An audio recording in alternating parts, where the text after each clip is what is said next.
Hello, Breezy Bunch. Hello, everybody. Happy Sunday. Oh my gosh, everybody's here. Hello. Hi, Mallory. Hello, Mermaid. Hello, Kara. Hello, The Flood. I see Aaron's here. Let me scroll up a little bit.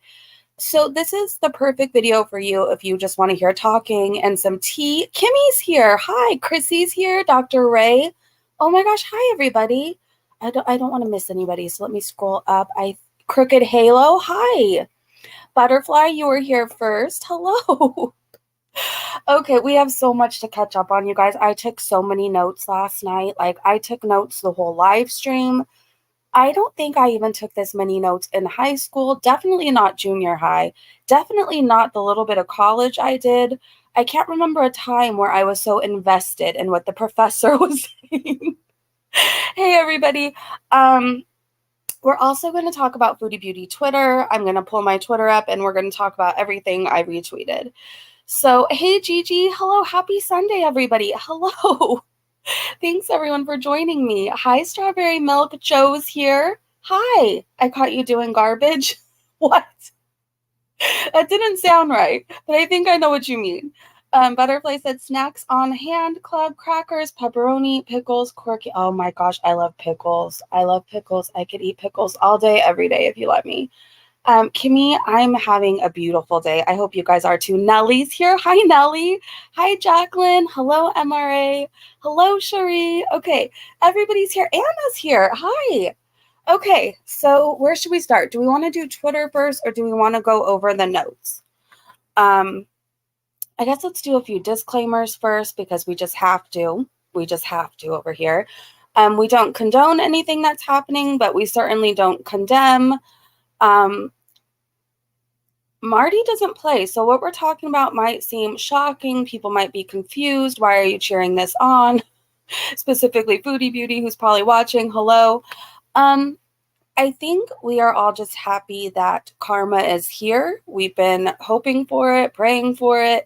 It's here. I'm not going to act all upset at anything that's going on. I'm watching it go down. How can I judge? Like, I'm in there taking notes. How can I judge? So, if you do want to check out Marty, this is the best way I can describe it. Don't go into his live streams thinking you're going to find Jesus or meet new church friends or find your bestie there. Like, it's not that kind of a crowd. So just go in there with the mindset. It's just a reality TV show and we're watching it. Okay. Hey, Baba. Hello, Freedom. Barracuda. Hello. Oh my gosh. Speaking of Barracuda, we watched clips of the Cuba Rage last night. Somehow, I even put this in my notes when Foodie Beauty's like, you want to know what I smell like? If I don't wash, I smell like this and I smell like Barracuda. Somehow that magically has slipped my mind. And I want to say too, karma would take one form or another. Exactly. We've been hoping for karma, so we're going to act all upset when it's here. We've watched her dox people. We've watched her call jobs. We've watched it all. So, she's getting back what she put out into the universe, and I'm not upset about it. Hey, Nitty. Hello, hello. Barracuda and ricotta. Yep. Somehow that magically slipped my mind. Some of the notes we're going to talk about, I don't know if I can elaborate on, or this will be like a 5-hour video. So anything I'm missing out on, I know many of you, hi, M. Hobbs, hey, Cyber, hi, everybody. So I know a lot of you were in the chat and watching along as well. So if you can like help clear up any questions, I would really, really appreciate that. Because I took 2 hours worth of notes. So we're going to be here for a while. We are. Foodie's been awfully quiet today, and I have an idea why. Sorry if I missed anybody. Hey, Kai. Hey, everybody. Hey, need some sleep. And really fast, too, I want to say I saw somebody in Marty's comments telling them to go after, Jessica Messica and Yo Mama. And then, Marley Hendricks replied, this person sounds awfully familiar. They want Marty to go after the people Breezy doesn't like. I don't want Marty to go after Jessica Messica or Yo Mama. I think I've come to realize they annoy me a lot, but Yo Mama's one of those people who's just going to talk shit. He doesn't care who he hurts. He doesn't care if he has the facts right. He's just going to do it. That's just him. That's his brand. Jessica Messica, it's just not a fair fight, like, for anybody to go after her right now. It's crazy that I'm the one saying this, but like, she's had a lot go on, and it's not like her life is all in order right now, so it wouldn't be a fair fight. So I just want to make that very clear. Hi, Goth. I just want to make it very clear, I'm not hoping Marty goes after any reaction channel that's talked about me. Like, my focus is on Foodie Beauty, who's actually threatened my child, dragged my child, everything else. So like, I don't want him to go after anyone else, if that makes sense. So please don't speak for me, because I'm not wishing that. I don't dislike those two people enough to send Marty after them, or try to, if that makes sense. Not that I have the power to, but that's like not even on my radar. Is Marty going live again tonight? I believe so, Sarah Jane. I thought I saw something like, I don't even know. I don't want to give wrong information, but I think he's going live tonight. So much has happened, you guys. Oh, the thumbnail. Okay, so I need to shout out Jericho D made that photo of Foodie Beauty, and I just kind of added it to my thumbnail. So thank you for pointing that out. And I'm so glad you like my thumbnails. I really put like a lot of thought into them. So Foodie Beauty with the crossbow and all that, Jericho D created that. The rest I just found on my own. Yo mama talks to talk. He just wants to, like, he's one of those people that has to be like wild and yell the loudest and come up with like the craziest stories. Like, he's just one of those people, like, he annoys the hell out of me, but like not enough for me to be like, Marty, go dig into yo mama, you know? Just not enough. Like, I don't think I have that kind of dislike towards anyone on here other than Foodie Beauty. Miss Big Balls deleted her rager. Yes. Okay. So we're going to talk about that when we get to Twitter. I don't know if Marty has the Twitter. I just watch it all go down on YouTube. Let's see. Betty, hello if I missed you. Peace, baby. Hello. Okay. Let me take a sip of I'm like hooked on this new sparkling. It's not new. It's a new flavor to me. It's bubbly sparkling water, strawberry. It's so good. And the black cherry one. But I need to take a sip of water because we're going to be talking a lot. Okay, so I'm not going to be looking at the chat while I read, because it's impossible. Like, there's no way I could pull that off. So mods, like, you don't have to worry about anybody in here from our end. Hi, Oz, but, just keep a lookout for the haters. We know Foodie Beauty likes to come under 855 sock accounts. We know that for a fact. Okay, let me pull up my notes. And literally my notes are how I think and talk. So not how God, that sounded wrong. My notes aren't going to be, you're not going to look at like professor level papers being graded. Like, you're going to hear just like how Breezy talks. So got to scroll all the way down. I saw his stream last night. He said he wanted people to know not to donate to Foodie. Yes, I made sure to put that in my notes like 555 times. So I'll say it just in case somebody happens to come in late and miss that. Basically, he's hitting Foodie Beauty where it hurts. And if you are currently donating to her or a paying subscriber, I guess he just wants everybody to know, like, you probably don't want to do that. Yeah, I even have that in my notes. Marty reiterates, you probably shouldn't financially contribute to Foodie. Okay, sorry, you guys. I have to scroll through a lot of it because it's a long one. Okay. This has been a hell of a weekend. It really has. It's been crazy. Okay, here we go. Saturday night, let's ramp things up a bit. Thumbnail, Foodie's house. So it was her parents' house. The stream was titled, Let's Ramp Things Up a Bit. And boy, did things get crazy. It like started off slow, but then once like let's just talk about it. Okay, so Uncle's address requested for Grinder Boys. I see the address has been given. Wow, that was fast. Marty is late, but I'm used to it by now. Chat's fun though, so that makes up for it. Apparently Salah's number has been doxed as well. I said, let's go. Oh, your mama is playing, so I mute for now. Angel says thank you. He said, thanks everyone for helping with his glasses. Marty announces, do not donate to Chantel. That's basically the warning. If you donate, you're part of the problem. That's the warning. So basically he said, you guys, whatever you've done before is forgiven. If you've sent her a super chat, if you, whatever, it's forgiven on his end. Just don't do it after last night. So that's not coming from my mouth. That's coming from Marty's. Trying to hit her where it hurts. Marty was going to spare her family. He was thinking about sparing her family. But after her live stream, oh well, requested emails be sent to her Cameo regarding her racism. So if you cannot financially contribute to Marty's cause, it's back to school, the end of summer, like many of us are broke.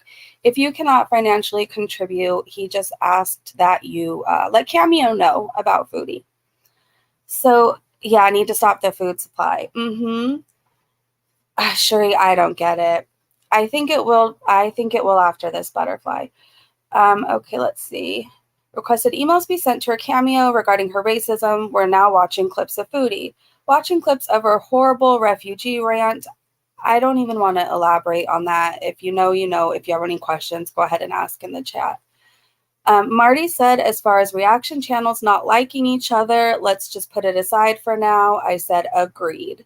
Like, I have no interest in trying to wave my arms and be like, go after Jessica. Like, I have no interest in that. Like, I'm here to watch the TV show, and I'm here to watch karma in real life. So I agreed with that statement. He was really good about that. There's a lot of people that are trying to be like, but look, did you know Breezy's an elder abuser? Or do you know Monty edges or whatever? Like, whatever it is. There's so many people, and he's just like, I don't care about any of that. People brought up like barbecue chicken, or somehow it came up like Marty doesn't care about all the side BS. Like, he's not interested in going after reaction channels. That's not the focus. So let's see. Marty has over 2,000 in the chat talking about Salah's texts that were exposed. In case you guys didn't know, Salah thought he was chatting with someone who purchased perfume, and he was texting with them. And then they asked, why haven't you kissed your wife? Or why won't you kiss your wife? And then he goes on a whole rant, threatens to grape the person, tells her to lick his dirty boot or something, or he was going to stick his boot down her throat. He has a foot thing apparently. So that's a quick catch up in case you guys didn't know.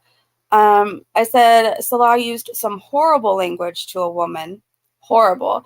And I wrote that down because, he wants us to be all upset that Marty, a man, is delivering karma to Foodie. But like, you should see, if you can find those texts, if I retweeted them, you should see how he as a man is talking to a woman. And it's bad. And then I said, chat, please elaborate. Please, if you guys can, that would be great. But it is all over Twitter. He said he was going to shove his slipper down her throat. I don't know. It was weird. 2.3 thousand in the chat. Still watching Foodie clips. Right now, her live from today. Now watching when Foodie encourages people to harass Dee Dee's mom at her nursing home. She doxed where Marty's parents live. Oh, that isn't good. Marty and Army officially found a translator who's more than willing to help. So there was a language barrier issue before, as far as like Marty contacting Kuwait and speaking to like any authorities or any fast food places, any food places over there. He was worried about the language barrier. He now has a translator. So yeah. I said, oops, we just saw Salah's number. Yeah, that got doxed in the chat. Reading text with who Salah was a perfume. Reading text with who Salah thought was a perfume purchaser. He says, you will know what real men mean when I F you. I said, uh-oh, Foodie, this is how he talks to someone who buys Beezer spray? Yeah, the translation is huge. I think that's going to help a lot. Hi, Miss Powers. Hi. Let's see.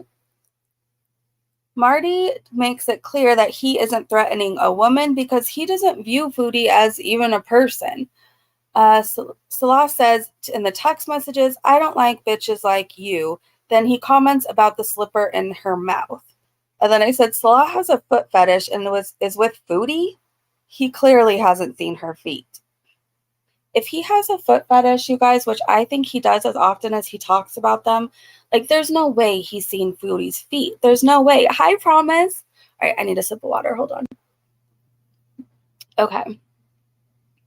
Hey everybody. Yeah, he wants a green card. Okay, let's see. Oh, and then I said Marty isn't a foot person, just so you know. He made that very clear. So I put that in the notes. Finishing video from barbecue chicken on her rages.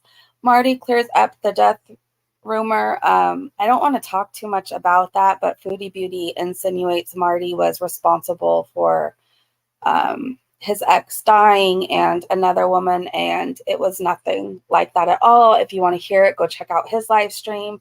It's kind of his story to share, but if you guys want to just, I don't know, catch everybody up with that, like I understand too. I said, Foodie lied about it as per usual. Here's my shocked face. And then I did an emoji that has like literally no expression on its face. And then I said, just kiss Foodie, Salah. The cars getting towed. The cars are getting towed, folks. Marty isn't worried about being doxxed. It's out there. He is confident he will be just fine. No one is coming to get him, and I believe him. Marty reiterates you probably shouldn't financially contribute to Foodie at this time.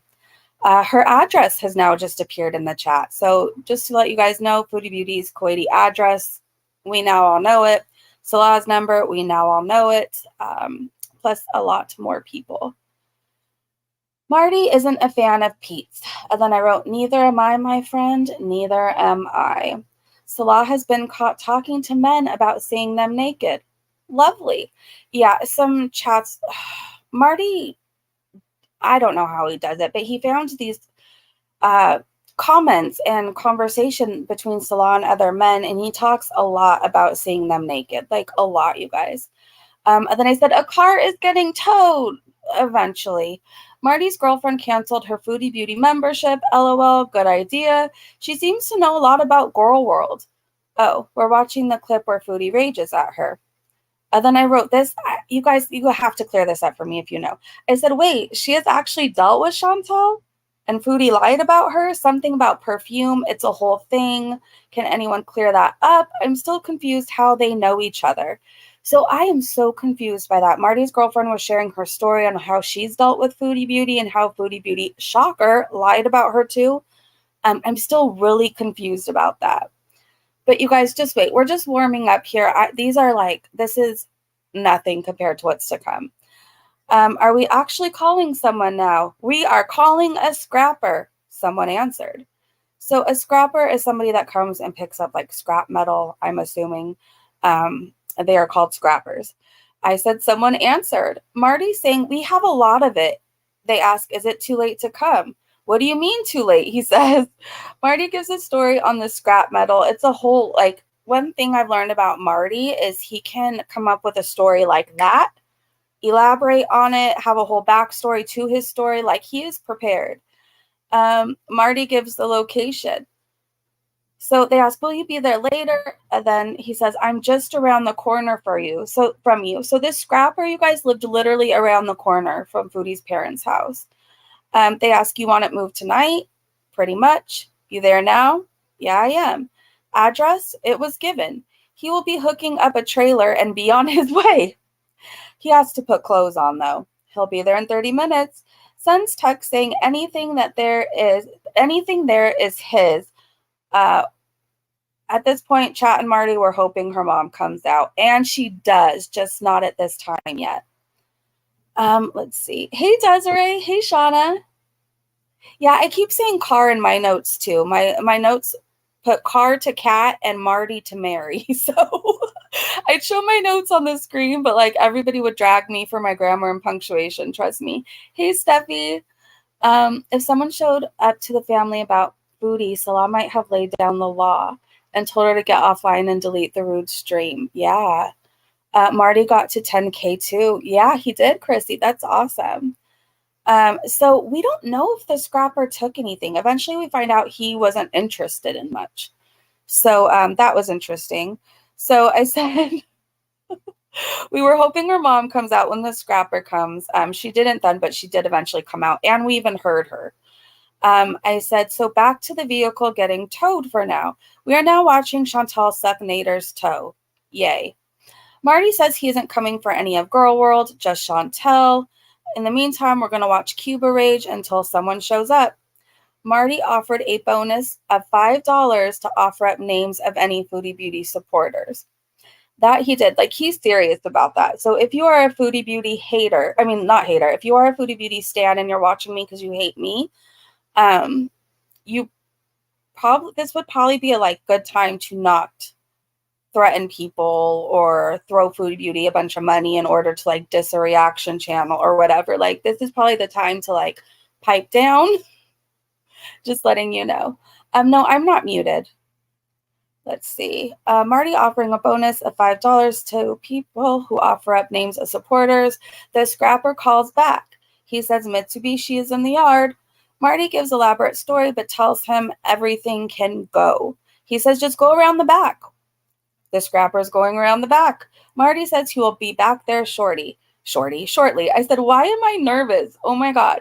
Guy sounded sketched out. He did at that point. He really did. I said, Marty gets a very generous donation, $555 to be exact. Stay mad, Foodie. Car is getting towed tonight for sure after that. We're texting that guy, the scrapper. Marty asks, see anything you like? You can load it all up.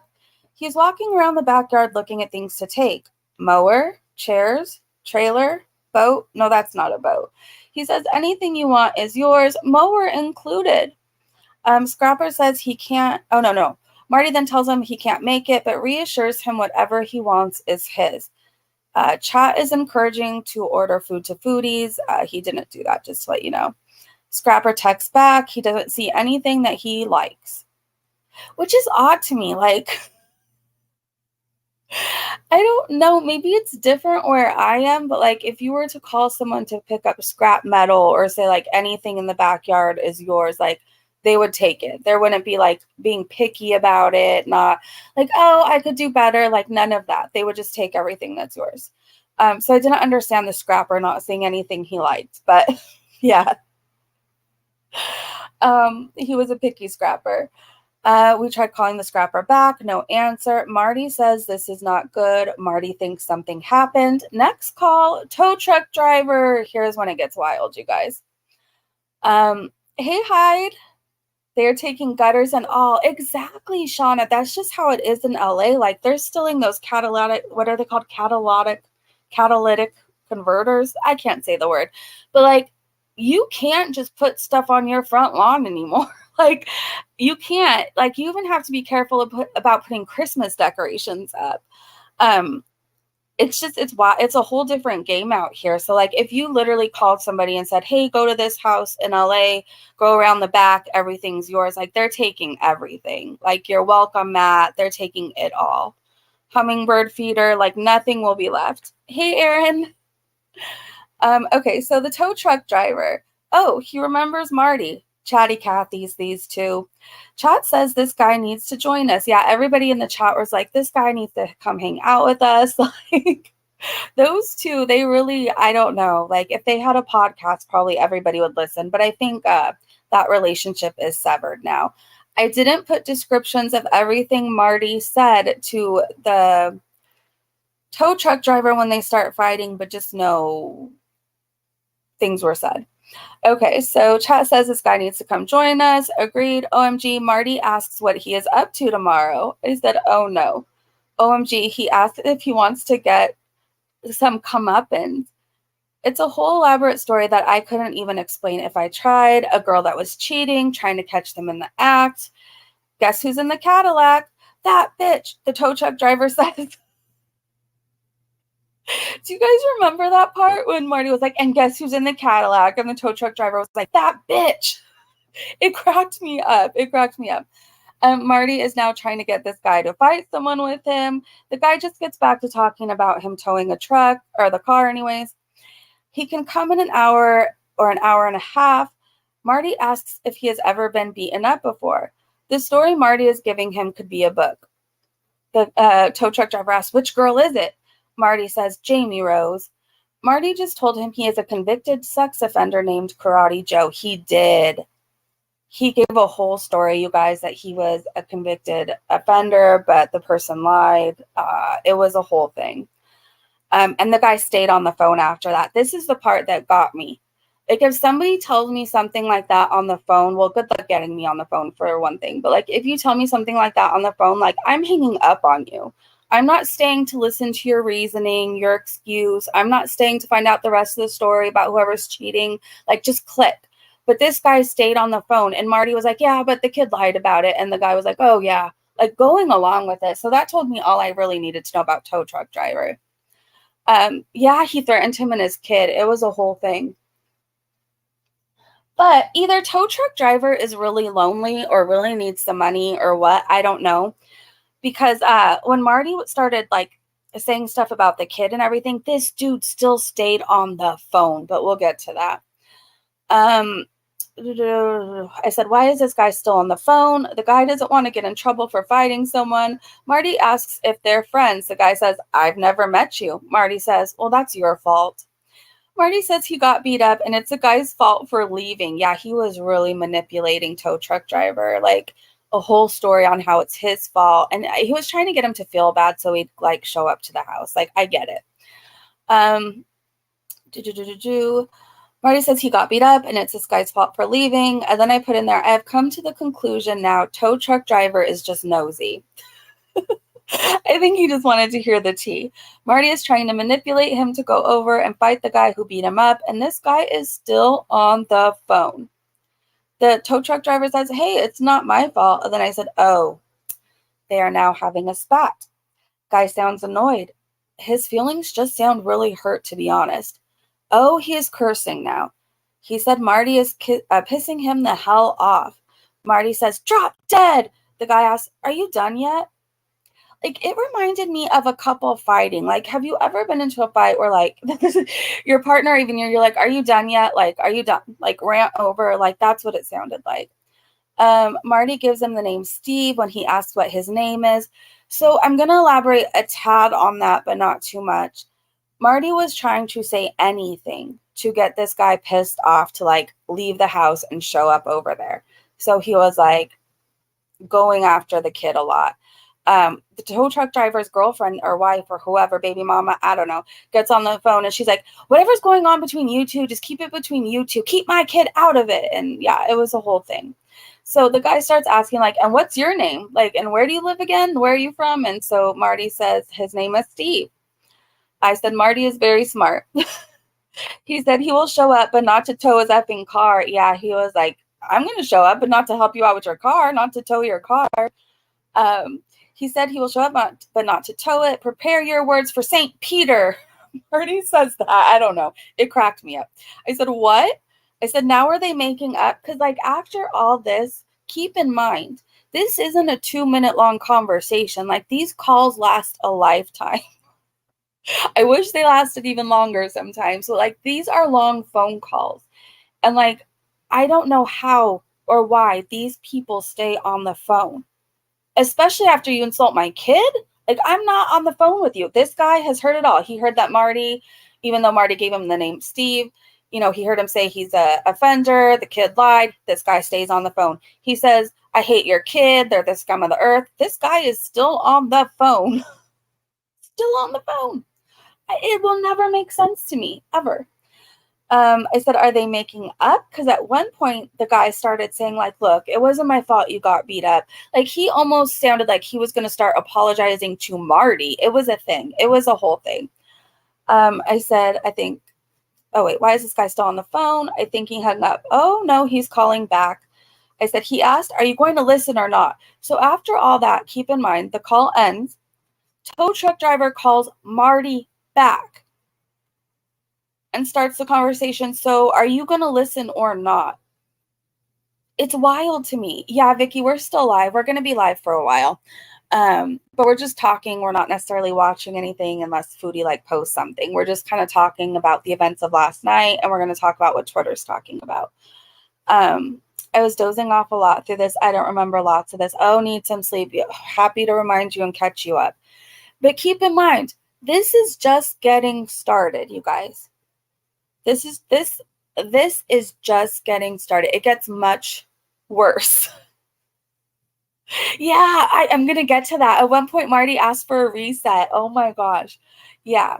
So I said, he is calling back. He asked, are you going to listen or not? He was saying he was out there for 10 minutes. Yeah, he gives him a whole story. Like, I was out there for 10 minutes waiting for you. I didn't see you. Like, this guy, I don't know, either lonely, nosy, just needs a friend, really wants the money. I don't know which one. The oinker has landed. I think she might be going back to Canada. I think so, because it was her grandpa's birthday, what, today or tomorrow? Or it's around this time, and she ended up telling on herself somewhere that she was going back for her grandpa's birthday. Now, part of me thinks her family told her don't effing come, and she's coming anyways, or the other half of me wants her there so she can deal with all these people. Heather, oh my gosh, thank you for becoming a member. The Breezy Bunch, the Breezy Bunch. That's the way Heather became a member. The Breezy Bunch. Do do do do do do. Thank you so much. Yeah, now's a good time to join. We're gonna be taking notes on these lives every night that I can. And we are going to be restarting our Discord. So if you're a member, definitely if you're a paying member, and if I've seen you around here long enough, you could DM me for the link. Because a lot of these updates I can't do until the next day. Like after I take notes for this whole live stream and after the events of it all, I'm tired. Like there's no going live. There's no making a video right after.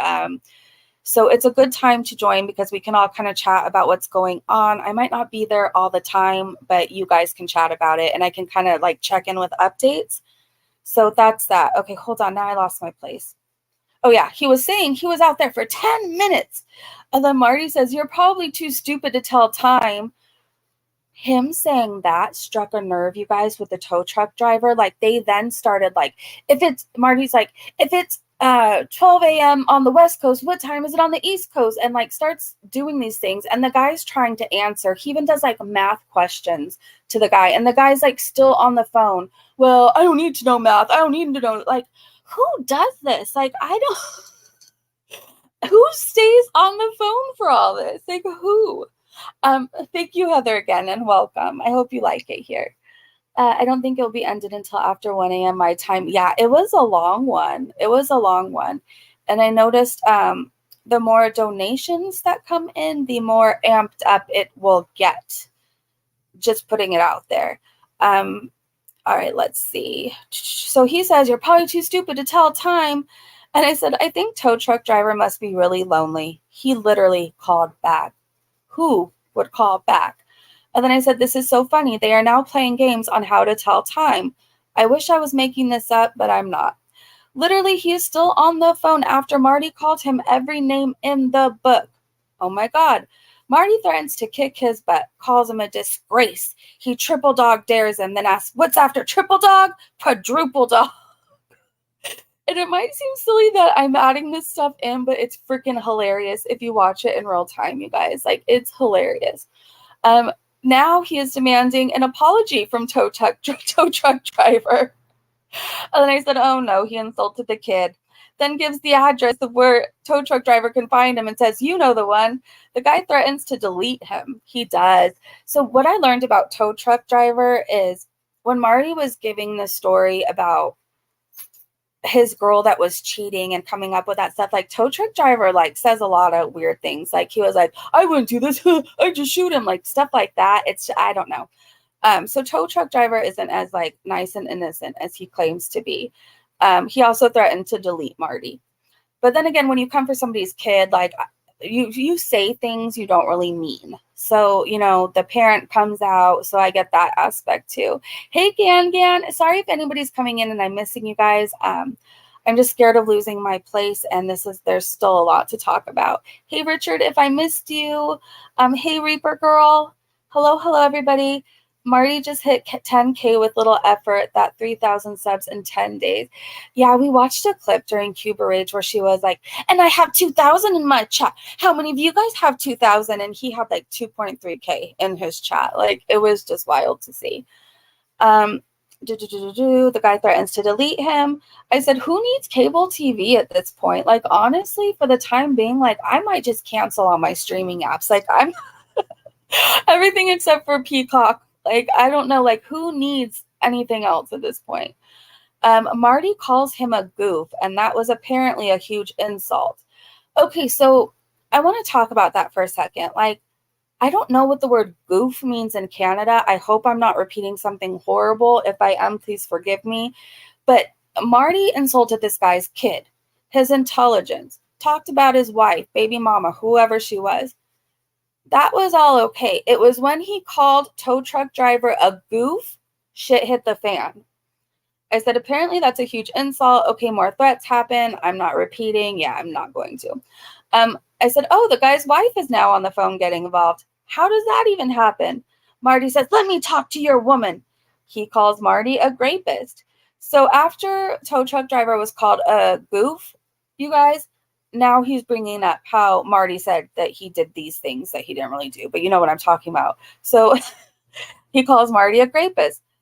Threats happen, I'm not getting into, and this guy is still on the phone. I said 5 minutes later, the conversation's still going. Marty telling him he ran a prison and was known as Karate Joe. Literally, he tells this guy he ran a prison as Karate Joe. So I said, so I think the police will probably go over to that house at some point tonight. Just a feeling. I said, this guy is recording the call now, I think. There's a weird delay. I could be wrong, though. I think the guy started recording the call. Like, I have no experience with all that. Like, I don't know how to describe it other than the whole time there was no delay happening. The guy wasn't repeating questions or answers. But then suddenly he got really weird. And there was like a long delay in between talking. He would repeat questions, repeat things. And so it just sounded like he was recording the call. And he kept even asking, like, and where do you live? Where do you stay? So that happens, yeah. So I could be wrong. It maybe wasn't being recorded, but you started hearing all these weird beeps too. So if you guys were there and you think he was being recorded, can you let me know? Okay, promise you think he was too. Aaron, you felt the same way. Yeah, I think he started recording the call. Here we use it as in goofy. So that's how it kind of means out here too. Like a goof is like silly, goofy, like, you don't take them seriously. So I don't know what it means in Canada, but like I've learned it's a big insult. So I guess call Foodie Beauty that. If it's not something horrible. If it's something horrible, I feel bad. Actually, not when it comes to foodie, but you know what I mean. Okay, more sip of my bubbly. I was watching her as well. She was watching Marty and telling Chantel stories. You think so too, Mermaid? Yeah, he did it twice. And then there was all these weird beeping sounds, you guys. So, like, I don't know. I don't know. I think it was. That might be why he called back. Exactly, Stevie. See, I'm glad I have you guys here. Okay. Oh, in Canada, goof means pedophile. Okay. Okay, so that's why you can call him every name in the book, but when you call him that, it was okay. Good to know. I didn't know it had such a deep meaning. So that just goes to show you we need to learn what words mean, because one thing in Southern California could mean something completely different in Canada. We just mean it like silly, don't take them seriously. Like, you know what I mean? It's just, oh, Nat said goof means the same here, nothing real offensive. Okay, so maybe it just depends on the person. I feel like Shannon called somebody a goof and they were really offended too, or somebody called Shannon a goof. I don't know. I guess just don't call anybody in Canada that name and you'll be okay. If you come to Southern California, no one's going to take that personally. We will be speaking Canadian and Arabic by Christmas. I really feel like we will be, Aaron. I really feel like that. Oh, Shannon called Foodie one. Okay, I knew something happened there. All right, should we continue? Because it gets more wild. I said, I think the police will probably end up there. Just a feeling. The guy is recording the call now, I think. There is a weird delay now. I could be wrong, though. Tow truck driver wishes him well and ends the call super politely. Seriously. He even tells him to have a good night. Gives him a number of someone who can help him tonight being towed. I said, Canadians are just born different. Nice. So after all that happened, you guys, like if somebody came for my kid, called me names that I found offensive, did all that, like there's no me wishing you well. Like I'll wish you a fast trip to hell, but there's no wishing you a good night, a nice day. I hope you have a great cup of coffee tomorrow. After all this guy endured on that phone call, he wishes Marty well. Wishes him well. Let's see. But the number he gave was unsuccessful because we did try calling that, and I can't remember if there was no answer or the number didn't work. For some reason, I didn't write that down, but the number he gave was unsuccessful. I said, oh, we're calling tow truck guy back. No answer. Leaving a voicemail. Marty wants to press the reset button with him. I said, why am I still here? Taking notes. I'm committed. That's it. That's all. I said, I didn't even take this many notes in high school, but boy, did I write notes. This is me just entertaining myself during this point. Like, I'm talking to myself in my own notes. Like, it's a whole experience. Maybe he knew it was a prank. Maybe, Aaron.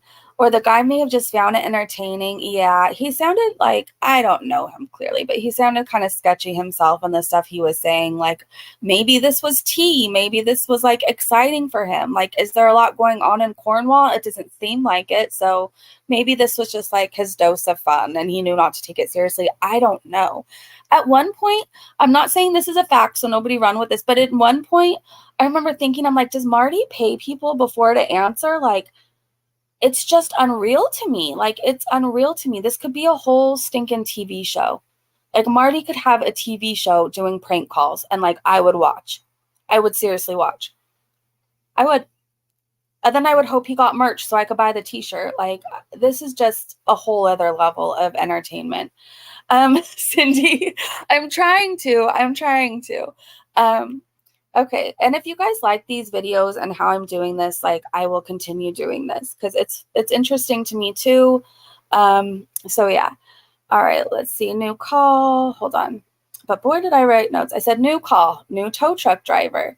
They are available to help. Okay, they are on their way in 30 minutes. Hold on to your seats, you guys, because it gets wild from here. If anybody wants to elaborate in the comments, feel free to do so, because there was no way I could take exact notes and watch what was going on at the same time, but I did a pretty damn good job, and I'm kind of impressed with myself. I can't even lie. They are on their way in 30 minutes. Okay, back to the Cuba Ridge while we wait. I said, I somehow forgot just how vile it was. I mean, I know, but rehearing Cuba Ridge on someone else's channel was rather shocking to me for some reason. It was, you guys. I think, not that we're desensitized to things, but I want to talk about this for a second. We're used to Foodie. We're used to what she says. Not that we should be used to it, but we just are. And we've seen it all on each other's channels. We've experienced it. But when you watch Cuba Rage on a new channel, new to you, that has nothing to do with Girl World, and you see people in the chat and their reactions who have never watched it before, it's an experience like no other. Like, you realize we weren't just making things up. We weren't just being over dramatic like Foodie Beauty wants us to believe. Like, we weren't over drama. I don't know how else to say it. We weren't in the wrong. Foodie was. And it kind of just validated that, because she rewrites history and she wants us to think that things weren't as bad as they were. But when you watch it somewhere with fresh eyes, it's wild. And you get a new hate for Foodie Beauty all over again. I forgot it was so bad too. Like, I knew, but I think I forgot a lot of it. And it was different seeing it with fresh eyes. That's the best way I can explain it. I said, it's interesting seeing the reactions of people who have never seen this before. I said, did you remember she admits her lady parts smell like barracuda? Somehow I managed to slip that out of my mind. Like, seriously, I somehow forgot about that. Let's see. Someone is calling back. Oh, they are here to tow. Asks how he was paying. He is going to get the car loaded up. Oh my God, it's all happening. Marty may just pay it to get towed. Marty plays to win. Donations are coming into tow. Two communities come together for the cause. Calling tow truck driver. Making sounds like Marty can't start his car. I have to elaborate on that. He has the sound like the revving of an engine, like, you know, when you're trying to start your car and it just won't. He had that all set up. So he's like, listen, like, I can't come to you. My car won't start. And then he's playing those sounds. This is how detailed Marty is. I said, it keeps muting for some reason. Oh, there we go. I said, he must have a soundboard. Driver won't come if he isn't there because he doesn't want to make the alarm go off and wake up all the neighbors. So this tow truck driver doesn't play around and isn't putting up with shit, just so you know. I said he won't come because he doesn't want to make the car alarm go off and wake up the neighbors. But he did end up coming. And then I said, this tow truck driver asks a lot of questions. Is this the same guy or a new guy? I think it's the same guy. We are on hold. Tow truck driver wants to meet him on 2nd Street. Well, that clearly isn't going to work. So Marty says he can take a cab. Tries to get him to just tow the car. The guy isn't having it. People think this guy may be trying to trace him. So that was a thing because he was asking a lot of questions, like a lot. And then he kept putting Marty on hold, which I thought was weird too. I said, it's weird. Now the tow truck driver is asking what he wants him to do. So I think this is when all the neighbors came out, you guys. And I have a theory. I'll elaborate on I'll go into my theory in a second. A neighbor is telling him not to touch this car because it doesn't belong to Marty. Oh my God, Marty says, keep this shit up and we're sending you back to the mental institution. So Marty is trying to convince the tow truck driver, you guys, that the neighbor is a Crazy Joe. And he kept going, stop it, Crazy Joe, stop it. We're going to send you back to the mental institution, Crazy Joe. Like, it was a whole thing. Like, somebody make Crazy Joe merch. Okay. Let's see. So Marty says, keep this shit up and we're sending you back to the mental institution. Neighbor asks, do you even know who owns the car? And Marty says, yeah, Kim Lan. And I'm not going to say the rest, but it kind of shocked the neighbor when Marty had an answer. And then Marty says, she's my girl. The neighbor asks, how is she your girl? And then I said, Marty explains it's a love triangle. Tow truck driver says he isn't getting involved. The neighbor continues to shout, I'm not Crazy Joe. Who the hell is Crazy Joe? I can't.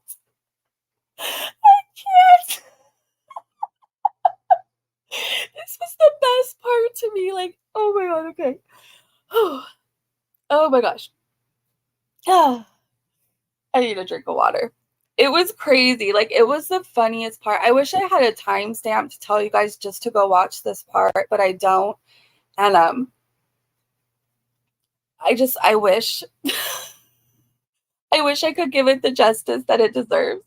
I didn't know I was so good at taking notes. Like I said, I never did this. Like, my whole life, I somehow managed to just like skate through school because I had a sister that was 2 years older than me who was very smart. So like, I copied all her shit. She helped me with like everything.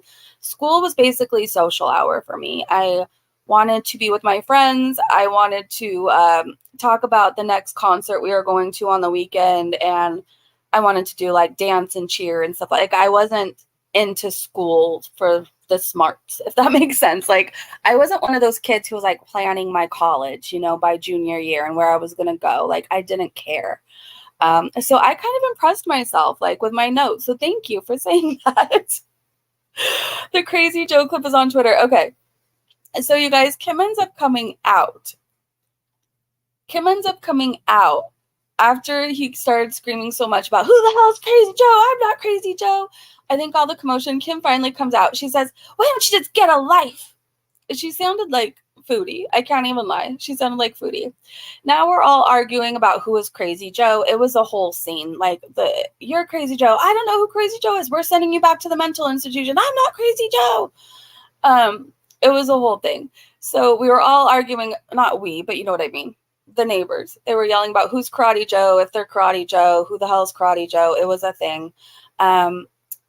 Kim came out. She said, she says to get a life. Then Marty says, put Kim on the phone. And he says, that's my girl. The neighbor says, no, she is not your girl. Then the neighbor says, bring your ass over here. This is where my conspiracy theory happens. I'm not saying it's true. I'm saying, I don't know, like, neighbors just don't get involved in all this shit in LA. Like, everybody stays to themselves. Like, I don't know how else to describe it other than I started at one point thinking, like, Marty made up a lie about a story about a love triangle, but, like, does Kim have a love triangle happening with her neighbor? Like, this neighbor was defending her honor. Like, I don't know. I don't know. I, that's all I'm going to say about that. Let's see. Bring your ass over here, neighbor threatens. And then I said, maybe he is really Kim's boyfriend. He is so offended that Kim may possibly really be in a love triangle. I said, what's really going on? We're calling back. Tow truck driver is still there waiting for Marty to come to tow the car. Again, Canadians are so nice because I don't know if in LA a tow truck driver is going to stay for all the BS. Like he's just going to say it's a waste of time. There's more going on. Like I got another call, but these people all stick around, stay on the phone. Um, Never seen anything like it. My neighbors would totally involve me, and I mind my own. Oh, yeah, exactly. Except unless it comes down to involving me, I mind my own. Yeah, like it's just not like that in Southern California. Everybody minds their own business. Like, will we be watching through our blinds all this shit go down? Yeah, but like we're not coming out to defend each other's honor, and that's just how it is, you know? It's a small town thing, not a Canadian thing. Okay, thank you for clearing that up. Yeah, Beagle Mama said you're lucky to even get a tow truck driver to even show up in Colorado. Yeah, and I think the price to tow was like $90, which I found that shocking because out here it would be like $350 or it would be an outrageous amount. Like it's not going to be anybody's towing for $90, you know? And it's a long wait. They're not coming in 30 minutes. Like they get there when they get there, you know? So it's wild to me seeing how different it is. It's wild to me. Here, the landlord lives across the street from me and is the nosiest bitch. Oh, I'm nosy. Like, I'll look out the blinds. Like, I'm not even going to lie. I'm one of those looky-loos, but like, I'm not getting in the middle of the street and defending anybody's honor unless it's a kid, unless it's somebody who's like, can't defend themselves, you know, but like a tow truck driver and a love triangle, like, no, I'm just getting popcorn and watching out my window in the comfort of my own home. Thank you. Like, I'm not getting involved. It's 75, 70. It's expensive out here. Like maybe 350 was a stretch, but like I don't think it's going to be 90. But then we have to remember too, Canadian dollars is different than okay, it's a whole thing. All right, let me continue. Tow truck driver is still there throughout all this, waiting for Marty to come so he can tow the car. He can't touch the car, he says, unless Marty's there. So Marty asks, so you're going to take Crazy Joe's word over mine? Tow truck driver informs us he's not stealing anyone's car tonight. And I said he is still on the phone for some reason. Then he hangs up. So that was the end of it, you guys. I said, wow, I'm going to bed. This was a long one. Then I wrote myself a note. Like I said, I noticed people are trying to drag me into whatever else is going on and saying like, oh, Breezy just wants Marty to look after into Yo Mama and Jessica Messica. And like, no, I do not. Like, I don't dislike them enough to wish that upon them. They annoy me, but like, I don't wish that to ever happen to them or like any other reaction channel. Like the focus is Foodie. Long Tall Hippie, thank you so much for the super chat. Nice job, Breezy, making fun of the mental. Oh, that makes you look super awesome. Thank you so much for the super chat. Have a beautiful day. So if you are just coming in, like you missed the disclaimer. That's really dumb. I'm really sorry to say this, but like people call me crazy on here all the time. And I've never once said like, don't make fun of my mental health. And like, I have depression, like I get anxiety, you know? So I think that's really dumb. I guess, do I have a right now? Next time I see it all the time, Breezy's crazy. I'll be in every comment section. Don't you talk about my mental health. Like, come on, like literally. I don't, Crazy Joe isn't a real person. Do you get that? But I will certainly take your super chat and go get some coffee with it. So thank you so much. One time the neighbor, oh gosh, I missed it, but it sounded wild. I came home one night at 2 a.m., couldn't find my key. I was fiddling around in my car. I'm missing all these comments. Hold on, let me go to it on my phone. And then we're going to talk about Twitter, you guys. Give me a second. As if Crazy Joe is a real person. I somehow doubt the neighbor's name was Crazy Joe, but that would be like a wild coincidence if it was. Yeah, Aaron said I'm not offended. Yeah, that was really dumb. That was like, can't even acknowledge it, huh? Can't even sing for me. No, you don't deserve a song. I wouldn't want to bother your mental health anymore with my horrible singing. So I don't know, maybe this isn't the right chat for you. Like I said, thank you so much for the super chat. I'm just nuts, not crazy, Joe. Hey, Joe, by the way. Promise said, and I could find Marty a pro bono attorney in 10 minutes. Do you hear that, Marty? And Promise is a good person and someone you can trust. Yeah. Chrissy said, it'll go away, Chantal. If it, like, that's the only person it could have been, if you want to know the truth. Like, anybody else who's like following what's going on, knows that like at this point you cannot get offended. You can't have thin skin. Like, this is, we're not condoning anything, but we're not condemning it. Foodie Beauty has done much worse to other people, especially children, elderly people. So like, she kind of deserves, what I remember too, you guys, I want to point out, since Foodie Beauty's here, you drag me all the time for something that happened in my 20s.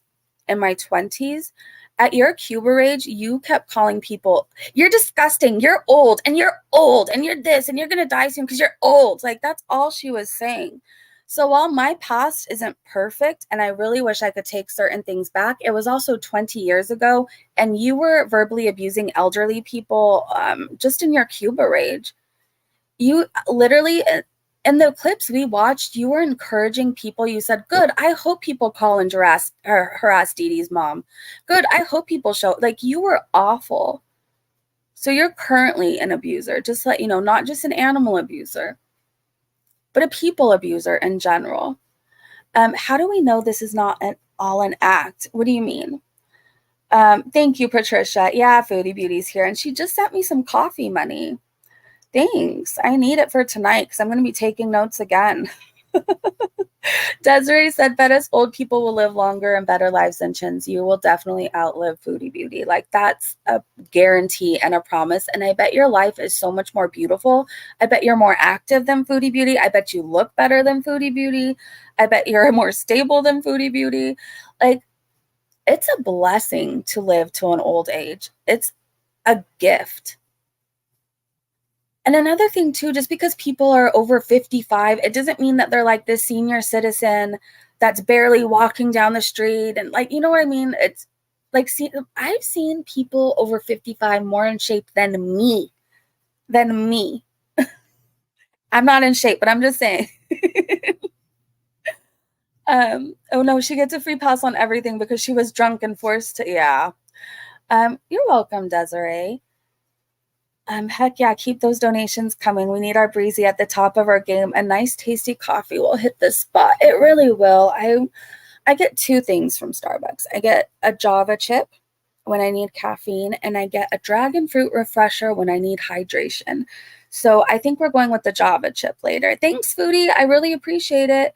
I really feel bad that you think Crazy Joe's a person. Like, I really am concerned about your mental health at this point. Like, I don't know that you're okay, and like, maybe you should just log off. Yeah, Starbucks coffee, it's not a thing I do all the time, but like, I certainly enjoy those two things. I really do. My in-laws are in their 80s and still rocking better than some in their 30s. I believe it, Baba. I believe it. She's not going to live to an old age. Like, that's just a fact. Like, you've seen how she is now and how she treats her body. Frank is here. Hey, Frank. You missed a lot. We just did the notes from last night. So Foodie Beauty using age as like an insult. You're old if you're over 40. She thinks everybody over 40 is old for some reason. Like, Foodie, you should be so lucky to live past 40. Do you get that? You should be so lucky. It would be a miracle. So just putting it out there. Wait, isn't Crazy Joe the homeless guy the one she had sex with on the rock? I didn't know he had a name. I just remember like she called him the homeless person that lived on a rock or something. I didn't know he had a name, but like, we're definitely not talking about him. So she's going to be 40 in like 8 months. So yeah, I guess the time is ticking. Frank said, I'm sure you did a good job, and Crazy Joe was to get a reaction out of the truck driver and onlookers. Yeah, Frank, but someone just came in to give me a super chat to let me know I was making fun of people with mental health issues by laughing about Crazy Joe. As if Crazy Joe was there and a real person and really has depression or mental health issues. Like, People need to calm down. She snagged, yes, Aaron, she bragged about it. Something, she had sex with him on a rock. It was a whole thing. Um, didn't she get weird about someone calling her 57-year-old mom old, or was that someone else? I can't remember. She gets offended about everything. And like, especially with her family, even though we know she doesn't really like them, like, you can't say a thing about her mom or her aunt or anything, or like she'll do a whole rage about your child. But yeah, it's interesting to me. I just have to say, Foodie Beauty turned out how she did for a reason. It wasn't because she had spectacular parenting or great role models. So, um, yeah. Exeter said, "Hi everyone, let's just all be kind to each other." Thank you so much for the super chat. I got a super chat. Exeter sent me a super chat. Woohoo! We are kind to everyone but Foodie over here. We've tried being kind to her. I was still trying to be kind to her up until a few days ago, saying if she ever wanted to go inpatient, I'd be happy to help her find numbers and resources. But I don't like her actions, behavior. I don't like how she threatens people, doxes people. I don't like how she can lie about everything. I don't like the hurt she's put on to other people. So everybody deserves kindness, just not Foodie Beauty here. Well said, Exeter. Yeah, Kathy. Hey, Breezy Bunch, thanks for the play-by-play while I'm stuck in traffic. I am so happy to help. So happy to help. I'm having fun right now. I know I keep saying this, but like, I've never slept better. Since Marty arrived on scene, all the horrible threats have stopped. And I appreciate that. While I don't condone everything Marty does, I definitely view him in a different light, if that makes sense. I also see the good that he does for the people in his community, raising money and funds for someone to get new glasses. I don't want to call him like a hero. That's a really strong word, but I thank him for providing the past few days that have been threat free for me, where nobody's threatened to find my child or her school or whatever. Like, I really appreciate that. Foodie literally called her mom a senior citizen yesterday, and she's like 58. Oh my gosh. Yeah, you really did try to help her. She's a moron. I used to be so nice to her. Then one day, when she was still friends with Missy Moo, it was very weird how it all happened. Like, Missy Moo decided she didn't like me at that time, and then Foodie Beauty, like, no hate. I have nothing against Missy Moo now, by the way, because I know whenever I even mention her name, like, she'll do long ass videos about me. Like, I don't have anything against her. She apologized for everything she said and did about my child. However, that doesn't mean I have to like her, if that makes sense. I accept the apology. I have nothing against her, but it doesn't mean I have to like her. Doesn't mean I have to root for her in life. It just means that, like, I hope she's okay, and that's that. Hope she's doing well. But like, I don't want her hanging out with me, if that makes sense. I forgive her, but I don't forget. Anyway, so back to my point. I was very kind to her, very nice to her. I used to even delete bad comments about her. I wouldn't say a damn word bad about her. And then one day, her and Missy Moo got a wild hair up their ass and started on this whole campaign about me. And I still even tried to be kind. And then she came for my daughter. And then I forgave that. And then she came for my daughter again. And I forgave that. And then she started saying things that I just can't forget. I just can't forget. And then, especially after I was provided proof of it was her making those threats, I have nothing. I have no kindness towards her left to give. I think she deserves a life free from addiction, but I don't think that she deserves much more than that. And that's just how I feel. I can't sugarcoat it. I can't lie about it. I can't. That's just how I feel. I hope that makes sense. All right, let me read the chat for a little bit. She was live crying about all the stuff that's been done to her, as if she doesn't do the same all the time every day. Exactly. She's coming online. Wait, I've told it just reason about us piss troopers. We are waiting for my lord to return. Oh, okay, Frank. So she was live. Oh yeah. So she wants us to believe she thinks she's getting all these new subscribers who actually like her. And really, I think it's part of Marty's crew. I think they're subscribing to see what's going on to get information. I don't actually think it's people that like her or care what she has to say. But she's like starting off again, like, I'm this poor Muslim woman and I've never done anything wrong. And all these people are fat shaming me and they're coming for me and they won't let me forget my past. Like everything I've done, I've moved on from and I'm trying to be a better person. And it's no, that's not what's happening. She's the same person just in a hijab, however you say it, hijab. She's the same damn person. She's just dressed differently. And she's still doing all of her horrendous behavior, still saying horrible things, but she's now deleting, hoping that if it's deleted, we'll just forget. She deleted a live stream, the live stream where she said really bad things about Marty and his ex that passed away, may she rest in peace. She deleted it, thinking that it's just gone from the internet forever. Well, we happen to have it over here, and if anybody wants to use clips from it, my channel, if you guys need to use clips or find clips or share clips as far as exposing Foodie Beauty, feel free to. You don't have to ask me permission. You don't even have to credit me. Just take the damn clips. Like, I just hope I can help in some way in that aspect anyways. Yeah, she's cosplaying as a Muslim. Exactly, Frank. All right, do you guys want me to show Twitter, or do you guys just want me to talk about what I'm seeing on Twitter? We can do either or. You're the only see you next Tuesday with a fake husband. Exactly. Oh my gosh. And the Cuba Rage too, she made some kind of comment. I forgot who she was talking about, but she was like, and I didn't have to buy a husband.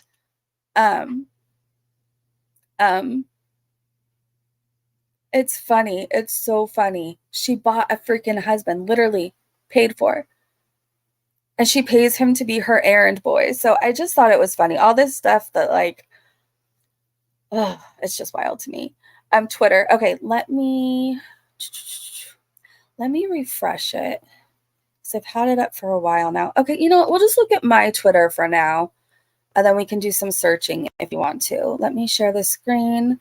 So it's just kind of stuff I retweeted that I found interesting, that I saw people talking about. Another disclaimer. If you don't want to be shown on my Twitter, if you don't feel comfortable with it, if there's a reason why you don't want your name out there, like, I totally get that and respect that. So please just DM me and I'll be sure to like skip your tweets. Like, I'm more than willing to do that. I understand not everybody wants to be online and some people just want to be able to talk crap and not have it showcased. So if it's a problem for you, I will happily skip your tweets. So just putting it out there. Can you guys see the screen? Let's see. Hopefully you can. Let me check. And I guess we can search Foodie's hashtag too. Oh, let me get me off the screen. If you can't see it perfectly, try to like zoom in. I know if you're on an iPhone, you can like zoom in. You definitely can.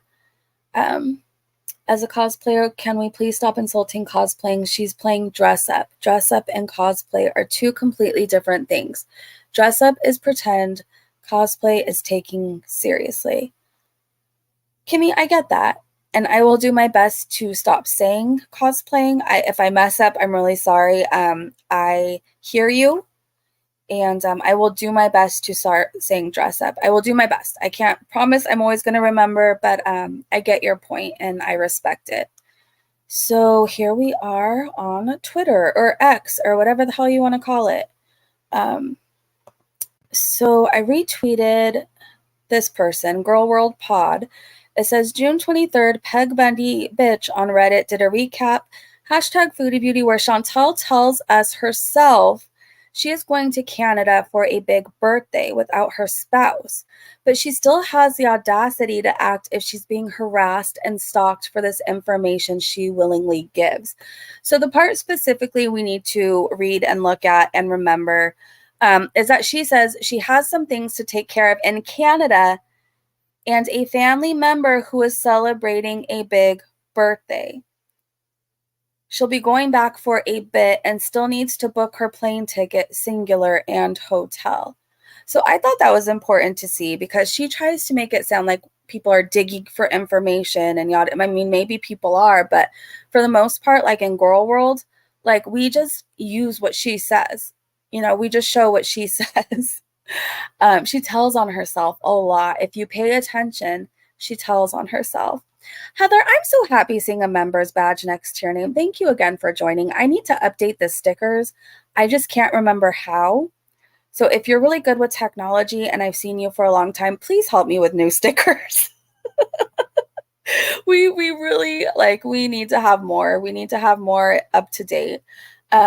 Her mommy uninvited her to the party. Joe gifted a membership, you guys. Someone claim it. Tiggs got it. Thank you so much, Joe. The Breezy Bunch. The Breezy Bunch. That's the way Tiggs became a member thanks to Joe to the Breezy Bunch. Do. Welcome and thank you so much. Thank you, Joe. Thank you. You're so sweet. Why isn't Salah going with her? Doesn't her family want to meet her husband? I don't know. Maybe he's too scared to go with her. Maybe he's, everything's going down and he's just sending Foodie to deal with it herself. Like, really, do we believe his 3 medals are going to stop anybody from doing anything? No. So let's see. Oh, and then I shared this dog. You guys, if you're on Twitter, please retweet this adorable pug with the one eye. He's so darn cute. He needs a home. He's on Pet Finder. So is this dog, Pee-wee. He's in Van Nuys. If you're in Van Nuys and you're looking for a dog, please go on petfinder.com. Okay, let's continue. Okay, Queen of WTF, who I believe has a channel too. Well, I'm going to use my vape for a second. Salah doesn't have a passport. Oh, yeah, that's another thing, you guys. There's no way that Salah could be sponsoring Foodie Beauty. There's no way. There's no possible way.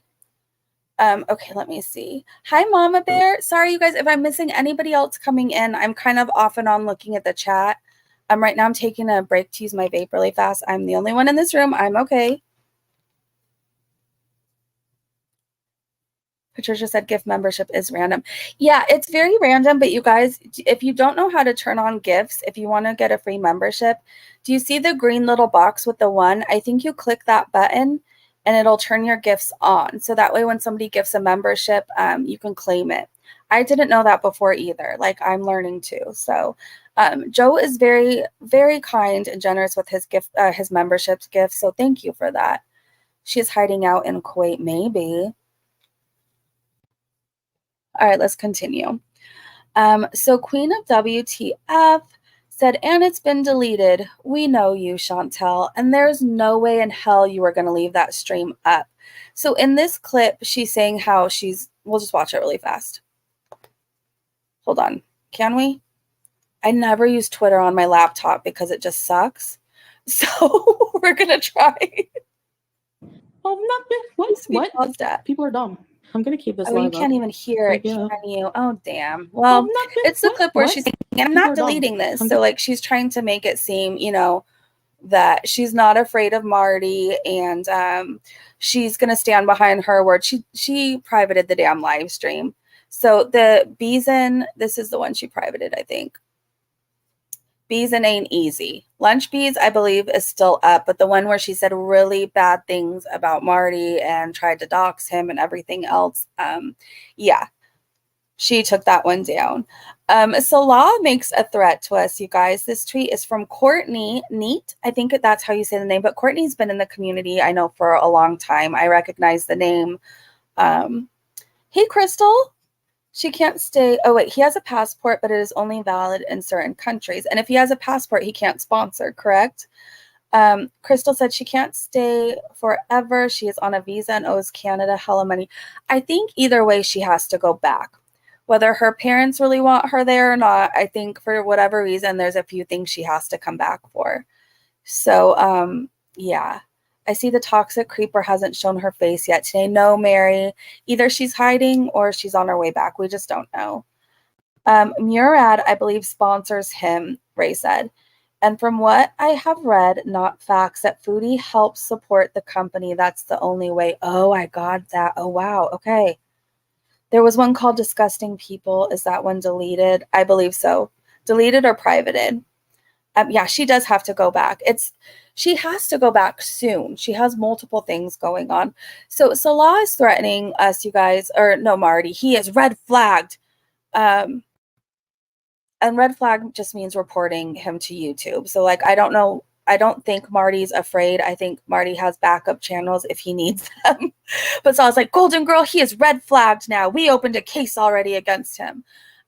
So what they're trying to make it sound like is literally just they reported him to YouTube. Like there's no open case, like red flagged, like it's called the report button, and that's that. Like YouTube doesn't care about much. If they did, Foodie Beauty would not still be on this platform. I don't know why it says I muted this account, but it's barbecue chicken and she's not muted. I actually really like her content. So I put what the hell to this, and now I can't remember what it was. Hold on. Not avert your attention to. Very modest thing to do. I don't think it's going to show you guys. And breastfeed, which is I can't remember, so I have to look in the comments. What was this clip? Oh, I know. No, it's a good thing. It's a really good thing, you guys. Actually, I'm not playing it. It's Foodie Beauty saying that breastfeeding is sexual. I think that's why I wanted to share it, but I didn't want to hear it. She makes some disgusting statement that breastfeeding is sexual. That's disgusting. She's one of those people that have such a small mind, and they're like, they want moms to like go somewhere and run for cover and whatever else, so they're not breastfeeding in public because they think it's too sexual and uncomfortable. It's a very natural act to nourish your baby, your child. There's nothing sexual about it. And if you view it that way, there's something really wrong with you. Something really, really wrong with you. Yeah, Richard, I'm glad I can't listen to the sound right now for whatever reason. I'm sure there's something easy and a quick fix and I can fix it. I'm just not very tech savvy. But in this case, I'm glad we can't rehear it. If you want to know, I'm on Twitter. Now would be a really good time to follow me because I'm retweeting all of this stuff. Sometimes even before I can cover it the next day, I'm retweeting like PI constantly. PI is in the damn know. Perfectly Imperfect is just in the know. PI knows everything. So I'm amazed by her detective work and her journalism and everything else she does. A byproduct of sex or some weird statement. Yeah, it's weird.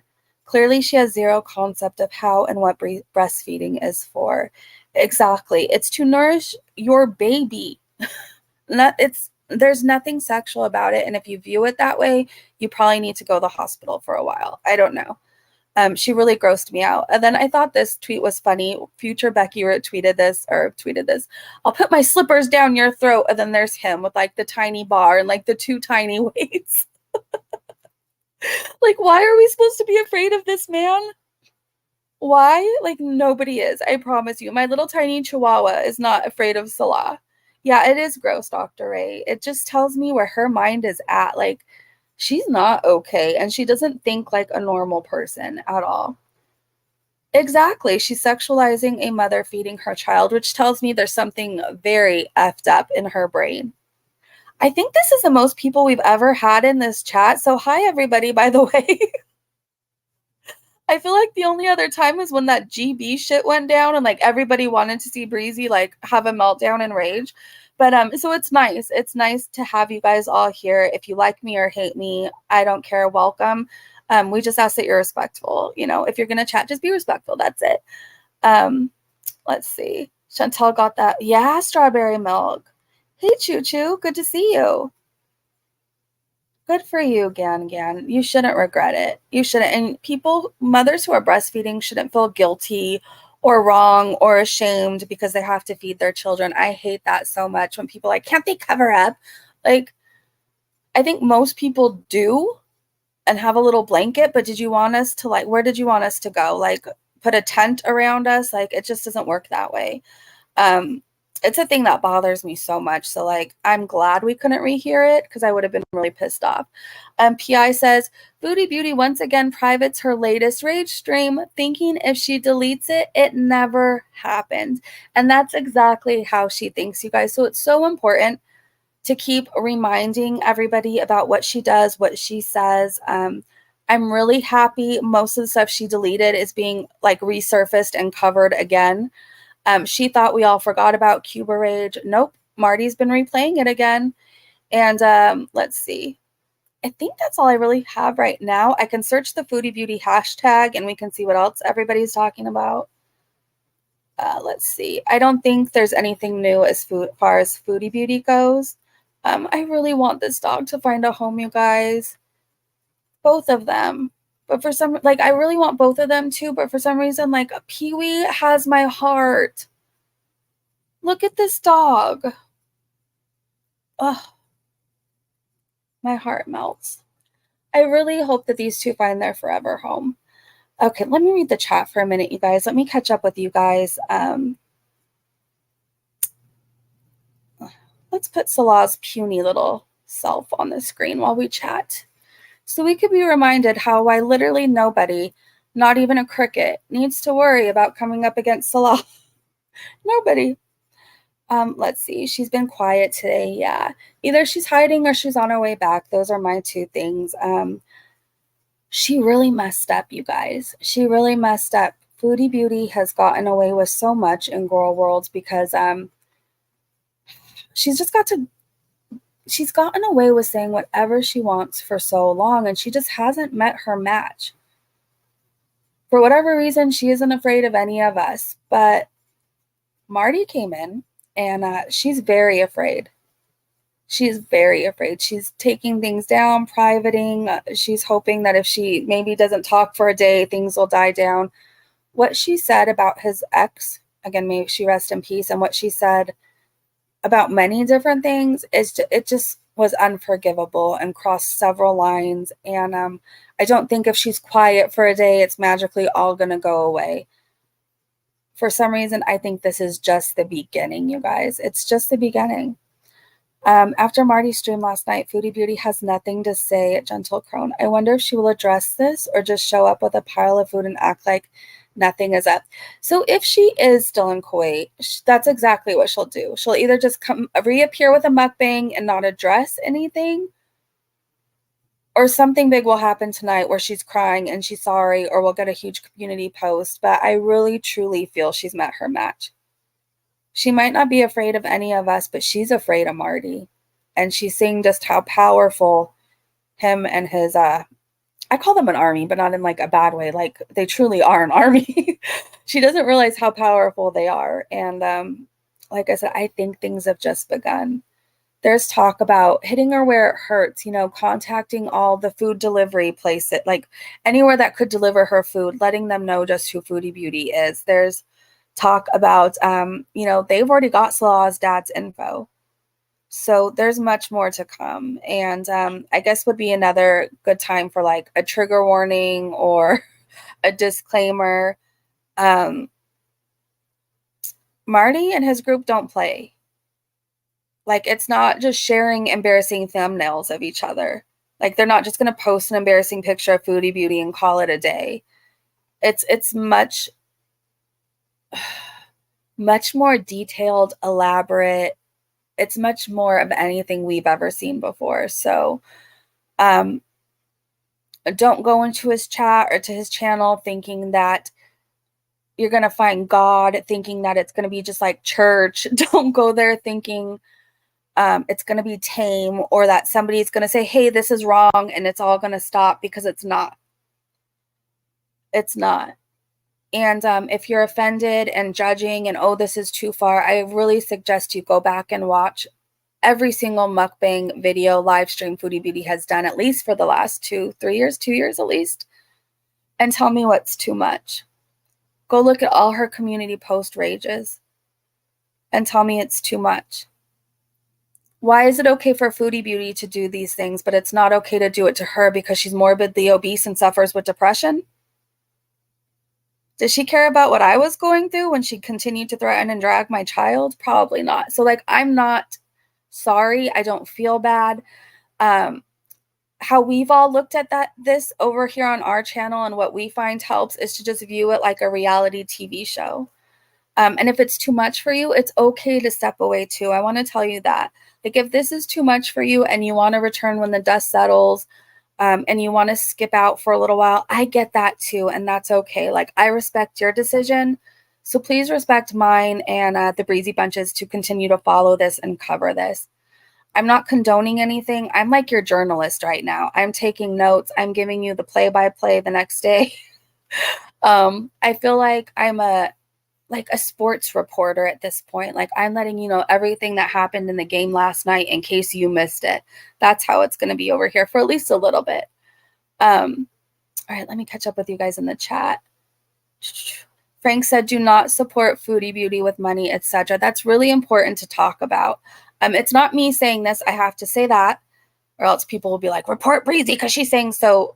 This isn't coming out of my mouth. Frank also says, do not stand up for her. Let her cook. Yeah. So I guess what's most important that everybody realizes right now, because I realize I have a lot of Foodie Beauty stans who hate me watching. I'm looking out for you right now, and I'm just relaying a message. Now is not a good time to be super chatting her and your trauma dumping about your broken toe or whatever else. Like, now is not a good time to super chat her about your issues. Now is not a good time to be a paying member. I'm not telling you what to do, but I'm just telling you what would be wise to do. I would just step away for a while. I would. That's just a fact. Okay, let's see. I find it real rich how Foodie Beauty was crowing about how we should care about her family, yet she has done the same thing she has to other people's involved loved ones. Exactly. You know, when she's crying, and you guys don't care about my family. For one, they're not my family. Like, why would I be all upset? For two, did you care about my daughter when you were dragging her and implying I sold her for a bottle of alcohol when she was spending time at the children's hospital in LA? Did you care about what either of us were going through? Did you stop and say, oh, Breezy announced her child's going through something, so I probably shouldn't dox her, threaten or drag her? You didn't. In fact, at least monthly, you try and sell this to your supporters that I sold my daughter to GB. So, like, I'm sorry. No, I don't care. So if you want me, cry again, Foodie. Ask this again because I would love to. You don't care about what's going on with my family? No, I don't. At least they're adults. You did stuff to a 10-year-old child. I don't know. That's my views on that.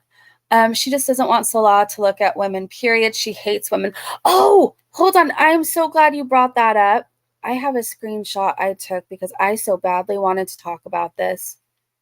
So in Salah's chat, people were bringing up in his gaming stream how he was texting to a woman. So him and this woman that he thought was a Beezer spray perfume buyer were chatting it up. He ended up saying really horrible things to her, like things I just yuck. But Foodie Beauty was deleting the comments as they were being left, and suddenly Salah had to end the stream. So I found that interesting. I found that very interesting. Let's see, I took a few more screenshots. I'll look through them. Did you know Miley Cyrus is in a cult? Sorry, that's a whole side thing. I went down this rabbit hole last night about Miley Cyrus and her new cult. It was a whole experience, let me tell you. Okay. Oh, Peace Baby said hit that like button. Yes, please hit the like button if you want more live streams, videos like these. If you want more notes on the next day, please hit that like button. I would really appreciate it, you guys. I really would. iHeart said Jessica M is a hypocrite. Yes, she is, but she's not really my focus right now. To be honest, I could drag her. I could prove everything that she says is a lie or wrong. I could show screenshots of all the lies she said about me and how she literally has come for me for no reason. But I just wouldn't feel like it's a fair fight. She's kind of lost everything. She's kind of a mini Foodie Beauty in a certain way. I have no interest in that right now. I have no interest in fighting with her, Yo Mama. He's just one of those short little men, smelly men who, I will say this, who have to be the loudest person in the room or has to talk the most shit because that's the only reason, or any way people will hang out with them or talk to them. He's truly one of those men who just run their mouth and are either of those people actually hurting me? No, they're just talking a lot of shit. So my focus isn't on them. like, I have no interest in fighting with them. I have no interest in any of that right now. Like, I just want to report on what's going on with Marty and Foodie Beauty. And like, I'm never going to really get into it with Jessica. I know she would love that, but like, it just wouldn't be a fair fight, if that makes sense. I'm not talking about a physical fight. I'm just talking about like in general, like she's had a lot happen and like, it just doesn't seem right to stoop to her level, if that makes sense. Do I, that's all I'm going to say. That's all I'm going to say. I guess that's all I really can say. So much is going on that like I just don't care to go back and forth with them. Michael Furberger said, Foodie Beauty looks like a wrecking ball. Enters the room through walls like Kool-Aid, yelling, oh yeah. How are you, Michael Furberger? Did you guys check out the pie meme he made for us? It's in my community post section. I thought it was great. Thank you so much. Yo, mama's laugh makes me dry. Yeah, I hear ya. I hear you. Promise, yes, she is, and no one sees that. Archie said, I'm confused. What are we confused about? Nothing is more interesting right now than Marty trolling Foodie Beauty. Agreed. Frank said, can you ladies put all the beef aside and focus on Foodie? I would love to. You know what? If I have beef with you right now, or if we've ever had beef, can we agree? I know I just said my little petty comments. Petty. Can we agree to set it aside for now and let's just focus on what's going on and the bigger picture? I'll be better about my little remarks too. I have no interest in sending anybody after anybody. I don't want to really fight with anybody right now. I want to just talk about this with you guys, you know? And I realize that people just talk shit and it is what it is. Like nothing I say is ever going to change that. Going up against anybody is never going to change that. It is what it is. So like, yeah, let's just put beef aside. What if they both got arrested in Kuwait? I would be live streaming it. If it was live, if it was filmed, we'd be watching it together. Thank you, Danny. Yeah, I really don't want to fight with it. There's several people lately. I'll just say this, like Lone Entourage. I had beef with her. And I don't even think we actually had beef with each other. I think we both got roped into a drama neither of us really asked for. It just kind of happened. But like, I reached out to her recently and I said, I just kind of want a fresh start. Like, I have no real issue with you. I like your videos. And there's a few people I really just want to start fresh with, because I think when a bunch of people are fighting on here, it gets easy. Like, everybody wants you to pick a side or whatever else. And like, there's truly people I've got into it with that like I like. I can't even lie, that I like. So I feel like this is things are changing and we need to change with it. Like, do we all need to fight as reaction channels anyways when the goal was to just cover Foodie Beauty? So Frank, thank you for saying that. And like, I hope in general, like, please hear my words. I just said my petty comments about 2 people, but from here on out, I would like to just make the focus on my channel, like covering what's going on. There's no point. Like, does anybody really like it when anybody fights anyways? Like, it might be fun for a moment, but then after a while, you're like, crap, I really like all these people. Why should I have to pick sides? I feel that way about certain YouTubers I watch. When everybody's fighting, I'm like, I like all of them, like, I don't know. There's certain creators that I like that have fought with each other, and I'm just like, I don't want to pick a side. Like, I like you all. So can we just move past it? All right, let's continue. There's really no reason to beef with other creators. You can all have your own content. Yeah, I think that's good advice. It's hard to cover Foodie Beauty. You need a loose tent, Michael. Let's all come together right now. Yeah, so I guess my petty comments about certain people will stop. They'll stop. I think we all need to be united right now, right? We all should be. It's what we all wanted. We all wanted karma. Okay, let's see. I'm not sure when. I know he's not going to stop. Everyone in his chat kept laughing and saying this is nothing yet. I've seen a lot of that, Nighty. A lot of people saying like, you think this is bad? Oh, there's more to come. So, yeah, I believe it, and I will be watching it all go down. You shouldn't have to pick a side in general. I think just in gore worlds, I notice a lot people want everybody to pick sides, and I don't know. There's so many people that watch me that love Jessica Muska. There's people that love Jessica Muska and watch me. There's people who love me and still watch garlic bread. You know, like, just because I've had certain issues with other people doesn't mean you guys have to, you know? And that's a good lesson. Like, if anything, maybe Marty coming and Karma coming is the thing to like make you reaction channels united again. Maybe it's so we'll stop like reacting to each other and talking about BS that doesn't really matter. Like, who cares? And there, who cares, you know? Also, how they almost fought over Anna Nicole. Foodie hit her. What? Salah unhit her. They were fighting over Anna Nicole.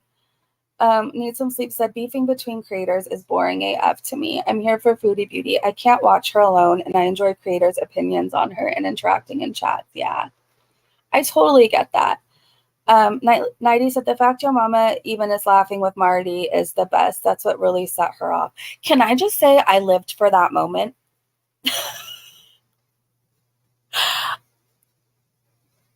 I don't think I've ever said anything positive, many things positive about your mama, but like, I love that he's pissing her the hell off right now. I will give him that. And you know what? You know what? I'm here for it. If he pisses her off some more, I'll probably be watching. Frank said, it's kind of refreshing, honestly. Even this Rax verse is at peace. Yeah, I bet. Let's see. I think she'll either get kicked out of Kuwait or Salah will make her leave because of his dad. It'll probably get to that point. I really feel like that's coming, Mermaid. Either she's going to leave Kuwait or Salah's going to tell her to leave, you know? Marty is getting under her skin for sure. Oh, definitely, Becky. Last night, I think, really shook her up because this is the most quiet she's been. Like, even usually when she's traveling or anything else, we'll get a community post rage. We will. If she's out and about, which she never really is, we'll still get a community post rage. But we haven't got anything at all. So I think it really shook her up. So, best quote of the night. You need to go back to the funny farm, pal. Oh my God, I loved it. That whole thing, the whole Crazy Joe part, just, oh my gosh. That was like no other. I think I made the house shake with laughter. Like, I was laughing so hard. Let's see. Sal bought shades Foodie Beauty, and she literally shades him. Oh, he low-key does it all the time. He's sometimes even really obvious about it, and she doesn't seem to get that. Marty has mastered the slow roll game. Has he? Yeah, she deleted it or privated. I don't know. Some people have an app where you can tell either it's gone for good or she privated it. Privated. Is that a word? Privated it? You guys know what I'm trying to say. The disgusting people live. Yes. She'll end up homeless in Kuwait and she'll be deported. Her parents won't take her in after all this. Oh, they're probably so sick of Foodie Beauty shit. I saw a clip. I didn't really pay attention, but in that live stream we covered together, and the clips that I watched back on Twitter, her phone kept going off. So either her mom was calling her to tell her, shut the hell up, you're running your mouth too much, or she got a notification of Marty's. Which one do you think it was? And she rolls her eyes and her reaction is like everything. Let's see. They could make the Crazy Joe and the tow truck guy event into a moat. They could. That whole thing, like I said, Marty could have a TV show doing prank calls and I would watch it. I really would. Maybe it should be on Peacock or something. Salah is her biggest hater. He is. He can't stand her. He just likes the money. It was very telling to me when she used the hookah pipe and after he wouldn't put it to his mouth, he like was wiping that shit clean. And like, if you have a significant other that you kiss often, like, why would you be so weird about germs like that, right? And it just didn't make sense to me. Foodie Beauty lives in a ham down by the river. Oh my gosh, Majestic. I want him to call the tow truck driver guy too. I really do. I would love for that to happen. Like, I need another phone call like that. That was just hilarious. He's burning her safety net first. Is that what he's doing? People in Canada are truly nice. Frank, in most of my notes, it was always like, people in Canada are so nice. And how does he get people to stay on the phone for so long? Like, LA is a different ball game. Like, people are just rude out here. I don't know. And I guess you never really realize it until you see how people in Canada act. Like, we're just used to it out here. But Canadians are patient, or at least that small town anyways, patient and kind and helpful and way too nice. And they really like to talk. I noticed that they really like to talk. That's what he said. My husband eats my leftovers, for goodness sake.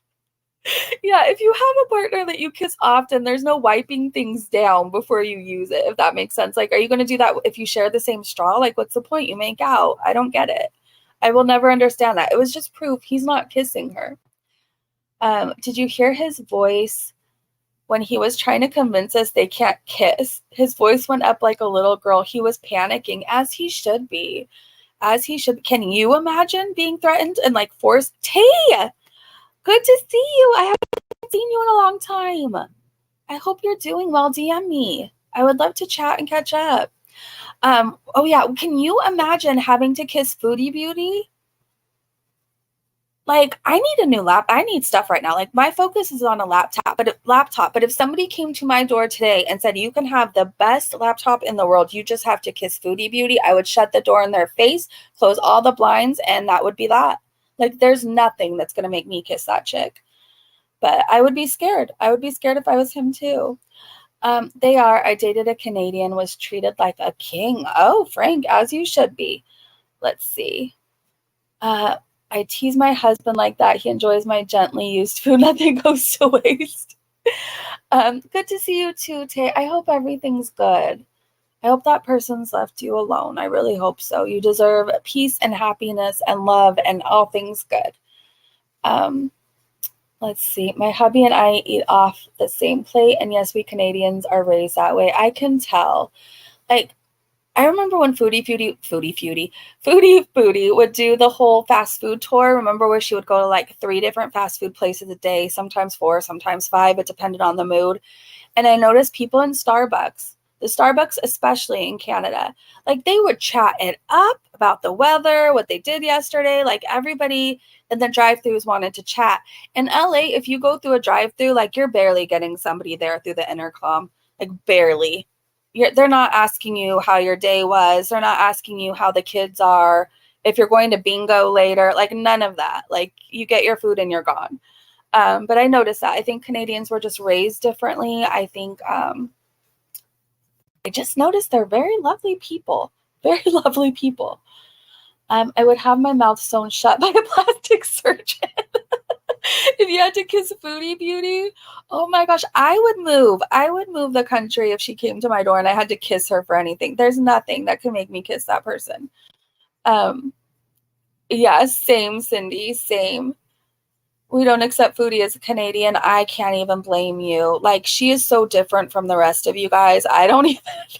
Are we sure she's really from Canada? Like, everybody in Canada, I know, not everybody, but for the most part, people we see, hear about, whatever, like, they're just so good. Like, good. How the hell did she come about?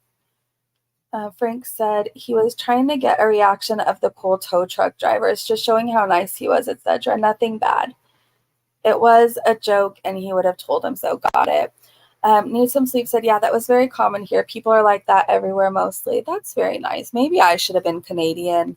I don't know. Sometimes I feel very different from LA, but at the same time, I don't necessarily feel that different because, like, I say people are rude. Literally, if somebody called me with elaborate prank calls and all, like, you couldn't get me on the phone for one thing, but, like, I'm not staying on the phone to chat with you. Like, we're not chatting it up. You could text me. We'll have a texting war, but, like, I'm not staying on the phone with you. Bad people can be anywhere. That's important to remember. I feel like my little city is nicer than most parts of LA. Like, as far as people, like, they're very nice, will greet you, but like not necessarily either. It's very much like mind your own business. Everybody, does their own thing, stays to themselves. I think the nicest, as far as people-wise go, the nicest people city I have lived in is definitely Long Beach. I don't know if it's like that for all parts of Long Beach. I know when I lived in Long Beach for that short amount of time, for a couple months, 3 months, 4 months, however many months that was at this, I can't even remember. That whole time was a whirl. Everybody was talkative, nice. Everybody was hanging out on their porches, watching the ocean. People stop by and chat with you. Everybody's petting each other's dogs because everybody has a dog in Long Beach and is walking them. It was just like a whole other world over in Long Beach. Like, everybody was genuinely like really cool and really nice. but I don't feel like Southern California as a whole is anywhere as nice as like Canada people. Oh, I love Catalina Island. Oh my gosh. I would love to go there for my sobriety birthday. Like I'm trying to make that happen just for a day. It's Island, Catalina Island. Long Beach is awesome. If I could ever afford to, I wouldn't mind living there again. It's just expensive. It's expensive. I only had one bad experience with a person out there, and it was this man who like ran out of his house at me in his bathrobe and underwear, and like it was the stupidest thing that ever happened like in my life. Like I'm probably not. I was drunk for a portion of my life, so many stupid things happened, but like it was the most stupid fight or argument or anything I've ever been in sobriety. I will have to say that. I was walking my dog and she peed in front of his house, like peed. There was nothing to clean up. Like, what am I going to do? Scoop it up with my hand? It was pee. Like, let me know if you're mad if somebody pees on your lawn. If somebody poops and leaves it there, it's not very nice, right? Like, then you'll be like, dang it, these people. But no, my dog peed on his little dirt part of his lawn. And he bolted out of his house, like came out full on like a freaking bull. That's the best way I can describe it. And he was pretty much the size of Foodie Beauty, but like he ran and he was in his underwear and a robe. He was like, clean up your dog shit now. He was like yelling at me. It was a whole thing.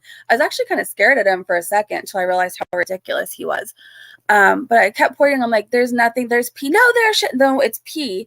And then like once he was done yelling and he looked down, he was like, oh, sorry. And then he ended up like retreating back into the house. But it lasted at least 10 minutes. Like this big old guy screaming at me over dog pee. It was ridiculous. That was probably the stupidest thing I've ever had happen to me. And the worst part, he ran out with his phone too. I remember that he ran out with his phone and he's like, you're going on the Long Beach Facebook page for being the scum of Long Beach. You're what's wrong with this city. Like my dog peed. Like I'm what's wrong with the city. I'm literally what's wrong with Long Beach. It was wild, you guys. It was wild. I have a cousin who lives in Venice Beach. Oh, I love Venice Beach, and was shocked at the homeless takeover I saw a year or so ago. It's bad. It's everywhere. It's not just Venice Beach, but it's definitely bad there. Yeah. We have a real problem going on. We really do. It's so sad to even think about and talk about because there's so many people with like nowhere to go, and there's so many people still stuck with the mindset that like, why can't everybody just get a job? Why can't they all, like, some people have severe mental health issues, like not the kind that person came in yelling about and sent me the $5, whoever that person was, I already forgot, but like a real issue. Like and like housing is expensive. So like not everybody's a drug addict or alcoholic on the streets. Like I just want to say that if you don't take anything else away from this live stream, please listen to this. Not everybody who is homeless doesn't have a job, because there's people who are homeless who have jobs. They just can't afford rent. I know people who literally sleep in their car, will shower at a gym, and then go to work right after. So like, please don't assume everybody who's homeless has a drug problem, an alcohol problem, or they aren't working. It's like, it's more than that. It's so hard to get mental health services as it is out here. Like, I know there's a wait. If you want to get a good therapist or psychologist, like you're on a waiting list to see somebody. Shelters are full. It's wild right now. I really wish I had Elon Musk money and like I could get everybody a little place. Like I really wish I had that kind of power one day. I hope I do. I hope I can make a huge difference. I was a shitty person before, so like I would love to, and I try every day to do things better and to help somebody, but like I would love one day to be able to like help everybody who needs a home or needs to get into rehab. Like I would love to be able to help with that. Let me read the chat. Camps everywhere in my small town. I believe it, Richard. I believe it. California would rather strictly enforce biodegradable straw law, but will turn a blind eye to our homeless epidemic. It's sad. And like anybody who tries to help, they hit roadblocks because people like have the whole mentality like, we want everybody to go to rehab. We want everybody to have a shelter. We want everybody to have a home, but not in our backyard.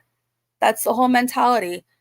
Everybody wants to help until, a rehab is opened up near them, or a sober living home opens up across the street, or a shelter just right down the road next to your perfect little house with the white picket fence. So that's a real issue too. And I really, really want to say that. I hate that mentality. Sure, yeah, let's get them help, but not in my city, not in my backyard, not on my street. I remember you guys living in sober livings, and you're told you can't hang out in front of the house because people will complain and try to get you shut down. Like, I remember being in sober living in the backyard, and like, when you're in sober living, like, let us have our cigarettes, like, don't complain about it. But I guess if you're not a smoker, it would be annoying, but like, there would be one person smoking in the backyard and a neighbor comes and knocks on the door, I can smell your cigarettes. Like, it might sound stupid to some people, but like, I've experienced people calling the cops to your sober living saying somebody has drugs just because they don't want you to be able to have your sober living where it is. Like, people are judgmental. They really try and get these places shut down. And it's sad. Like, what people need to remember, there's moms in that sober living trying to get back to their kids. There's grandmas who want to visit their grandbaby for the first time, but they can't until they've had 6 months sober.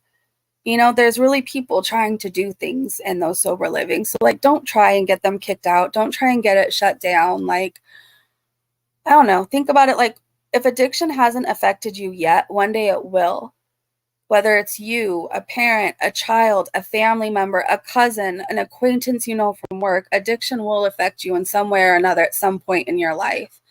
And would you want these problems, for your family? So I don't know. It's just something to think about. Let me read the chat. Dr. Ray is a therapist. I know, you're amazing, Dr. Ray. I'm a therapist who sees people on court-ordered therapy, and I have a 3-month waiting list. I believe it. I believe it. I remember like a really, really dark time. Like, you guys know that time I went through on here, and like, it was sad. And like, I really needed to talk to somebody right away. Like, I really did. And I remember I was calling, like, because I wasn't in my area, you guys. I was in Long Beach temporarily, but like, I needed to talk to somebody right away. Like, I needed to see somebody.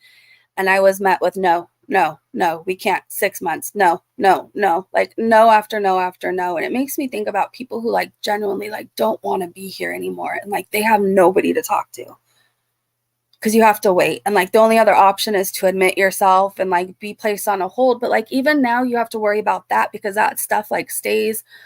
It's a whole thing. I really wish mental health issues were better. I really wish we had homes for everybody. It's just not a reality, but I hope like the right people will make big changes if they can. I don't even know, this is a great conversation. I'm not sure how we got there, but I'm glad we're having it. Nightmare, hi. I've gotten in fights with my neighbors because they down talk the methadone clinic on my street. Most of these people aren't bad. I've been there. Yeah, people have like these judgments that all alcoholics and drug addicts are terrible people. And it's like, no, we just made terrible choices, but like, we too deserve help. And like, it's just, I don't know. Our city population is pissed because City Hall removed all the homeless camps and gave them absolutely nowhere to go. Wow, Tiggs. Wow. My heart breaks. Like, I know when I'm going to end this live stream, I'm going to pray for everybody who's out there today, tonight, who wonders how they're going to get food later.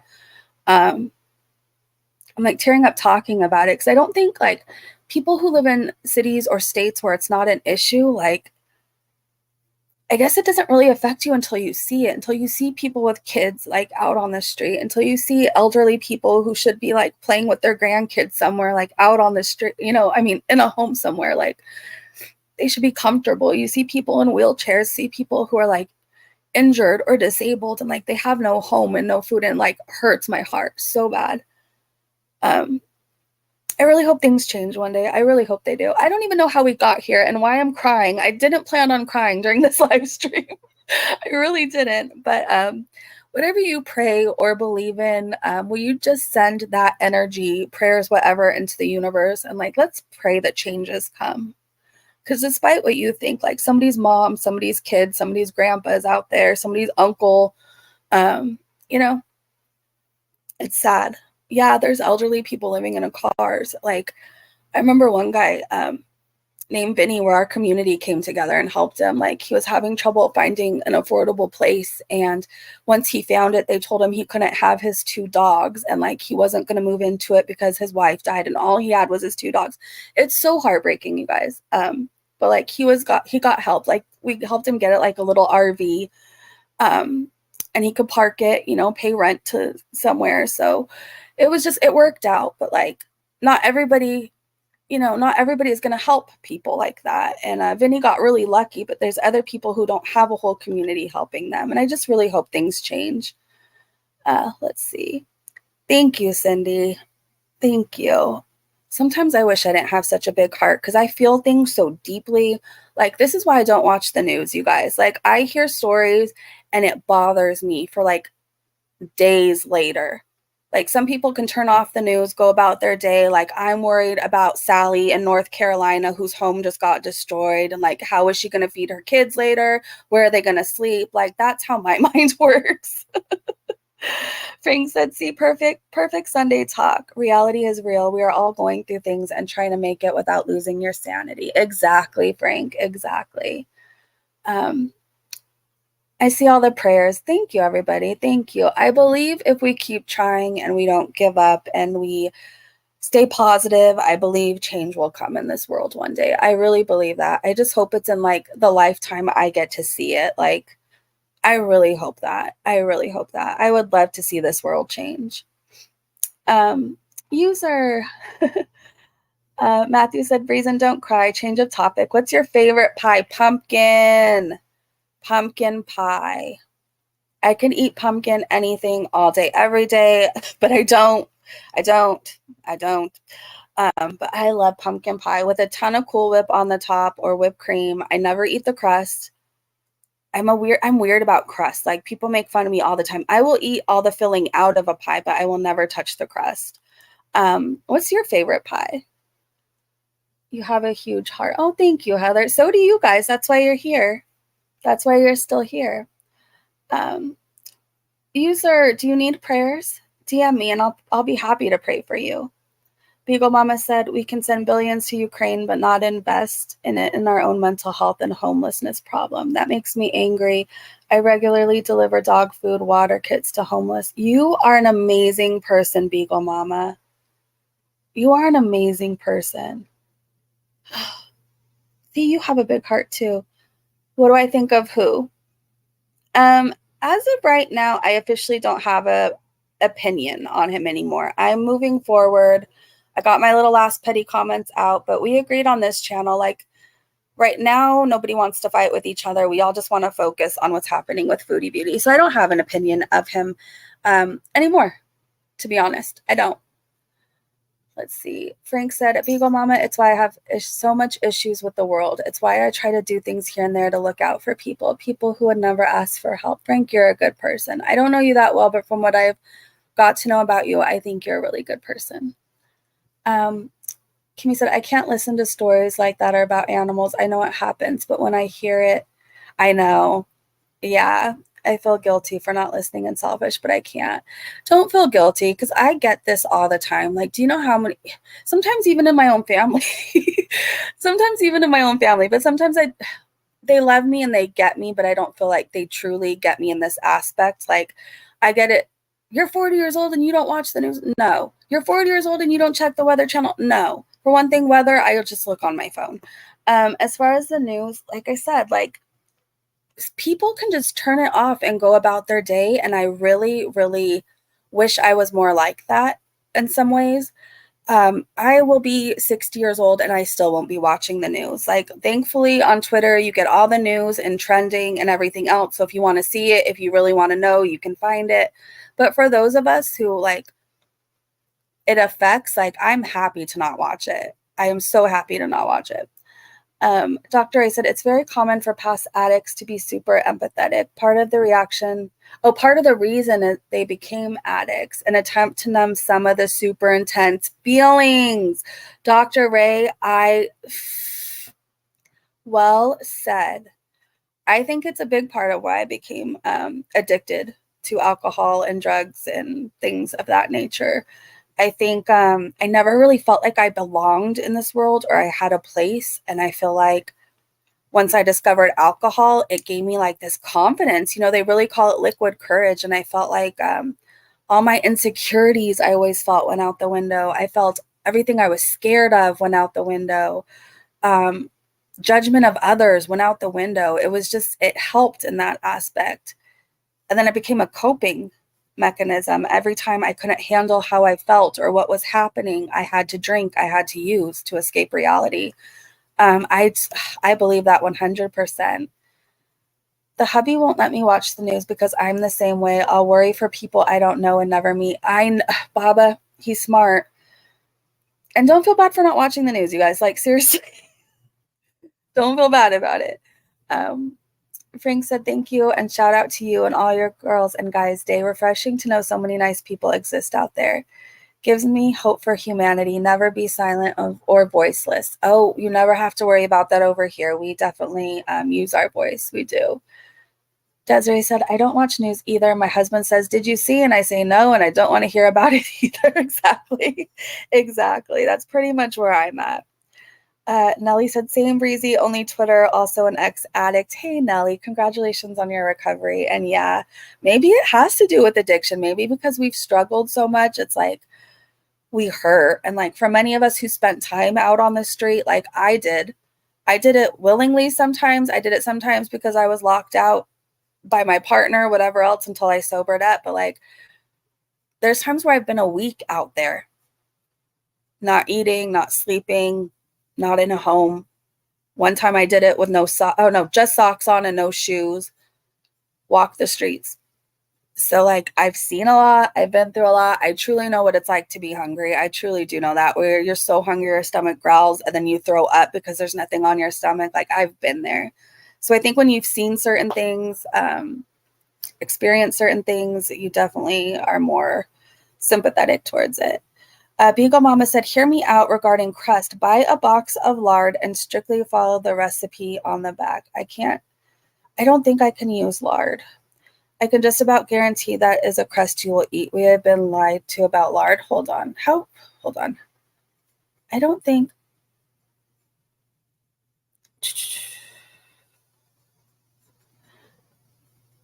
Oh, because it was obtained by rendering the fatty tissue of a pig. Do you have anything else? Anything else other than lard? And everybody else who wants to, definitely try it. I don't know. I've never really liked crust. Not even like cheesecake crust I will eat. I just eat the filling out of it. I'm weird. I'm just not a crust person. Or like even sandwiches, I'll eat the middle out. Like I never really eat the crust. I can't think of too many times I eat the crust on things. Pizza crust. I eat pizza crust. That's a lie. I love me some pizza crust. Use half and half Crisco, half butter. Okay. Patricia said the news that does that crap on purpose to make you feel depressed. I swear. I believe that too. They want you to be sad and worried. That's a whole other thing. Mandy said, Dr. Ray, that's been my experience working with addicts. I see so much compassion and they feel things magnified. Definitely. Do food kits for the homeless. A 1-gallon bag containing 2 quart bags of dog food, or 1 bag plus 1 can of wet food, a bottle of water, and 2 paper bowls. Keep them in your car. I love that. That's a great idea.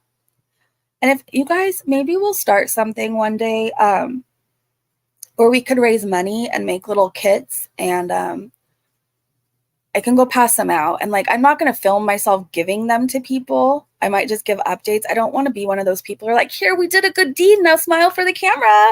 Like, I just don't want to be that person. But maybe we can do like a group effort, and we'll talk about it. We'll do a day and we'll make it like a dedicated live stream to it, where people know if they donate, it'll go to those kits. Don't do it today. Don't start it today. But I would like to talk about doing that. And or maybe we could do it when it gets a little bit colder and we could bring blankets to people. I definitely want to help people who have animals out there. I see that a lot, where people have a dog or a cat, and like maybe we can make sure they have a little bit of food. I don't know. If you guys wanted to talk about that more, I definitely would love to as well. Longer view time if you're glued to the screen in a panic. True. Very true. Butter can replace lard. Okay, thank you, Beagle Mama. Cindy said, we're getting into Little House on the Prairie territory with the lard. I was given a Little House on the Prairie cookbook as a kid, and every recipe called for lard. Huge bummer. Oh my gosh. I watched, I think, every episode of Little House on the Prairie. What was that guy's name? Michael Landon? I remember my grandma had a crush on him, and we used to have to watch Little House on the Prairie, and was it Highway to Heaven? I want to say that was it. And then there was another show he was in, and I can't remember that one because I just remember like Highway to Heaven was like the end all be all in our house. I donate in my community when I can. Anna, I love that. I love that. Good for you. I have a weakness for animals, so I'm in. Okay, we'll do a dedicated stream, and maybe it'll be a more like lighthearted stream, or I don't know. We'll just chit chat and hang out. I'll go on the camera for it, but that'll be like our dedicated stream. And we'll do something. We'll do something to make a difference. Either hand out waters, deliver dog food. I don't know. We'll figure it out, and we'll come up with ideas together. It'll definitely, and if you can't contribute financially, don't feel like you're not helping, because we can come up with ideas together.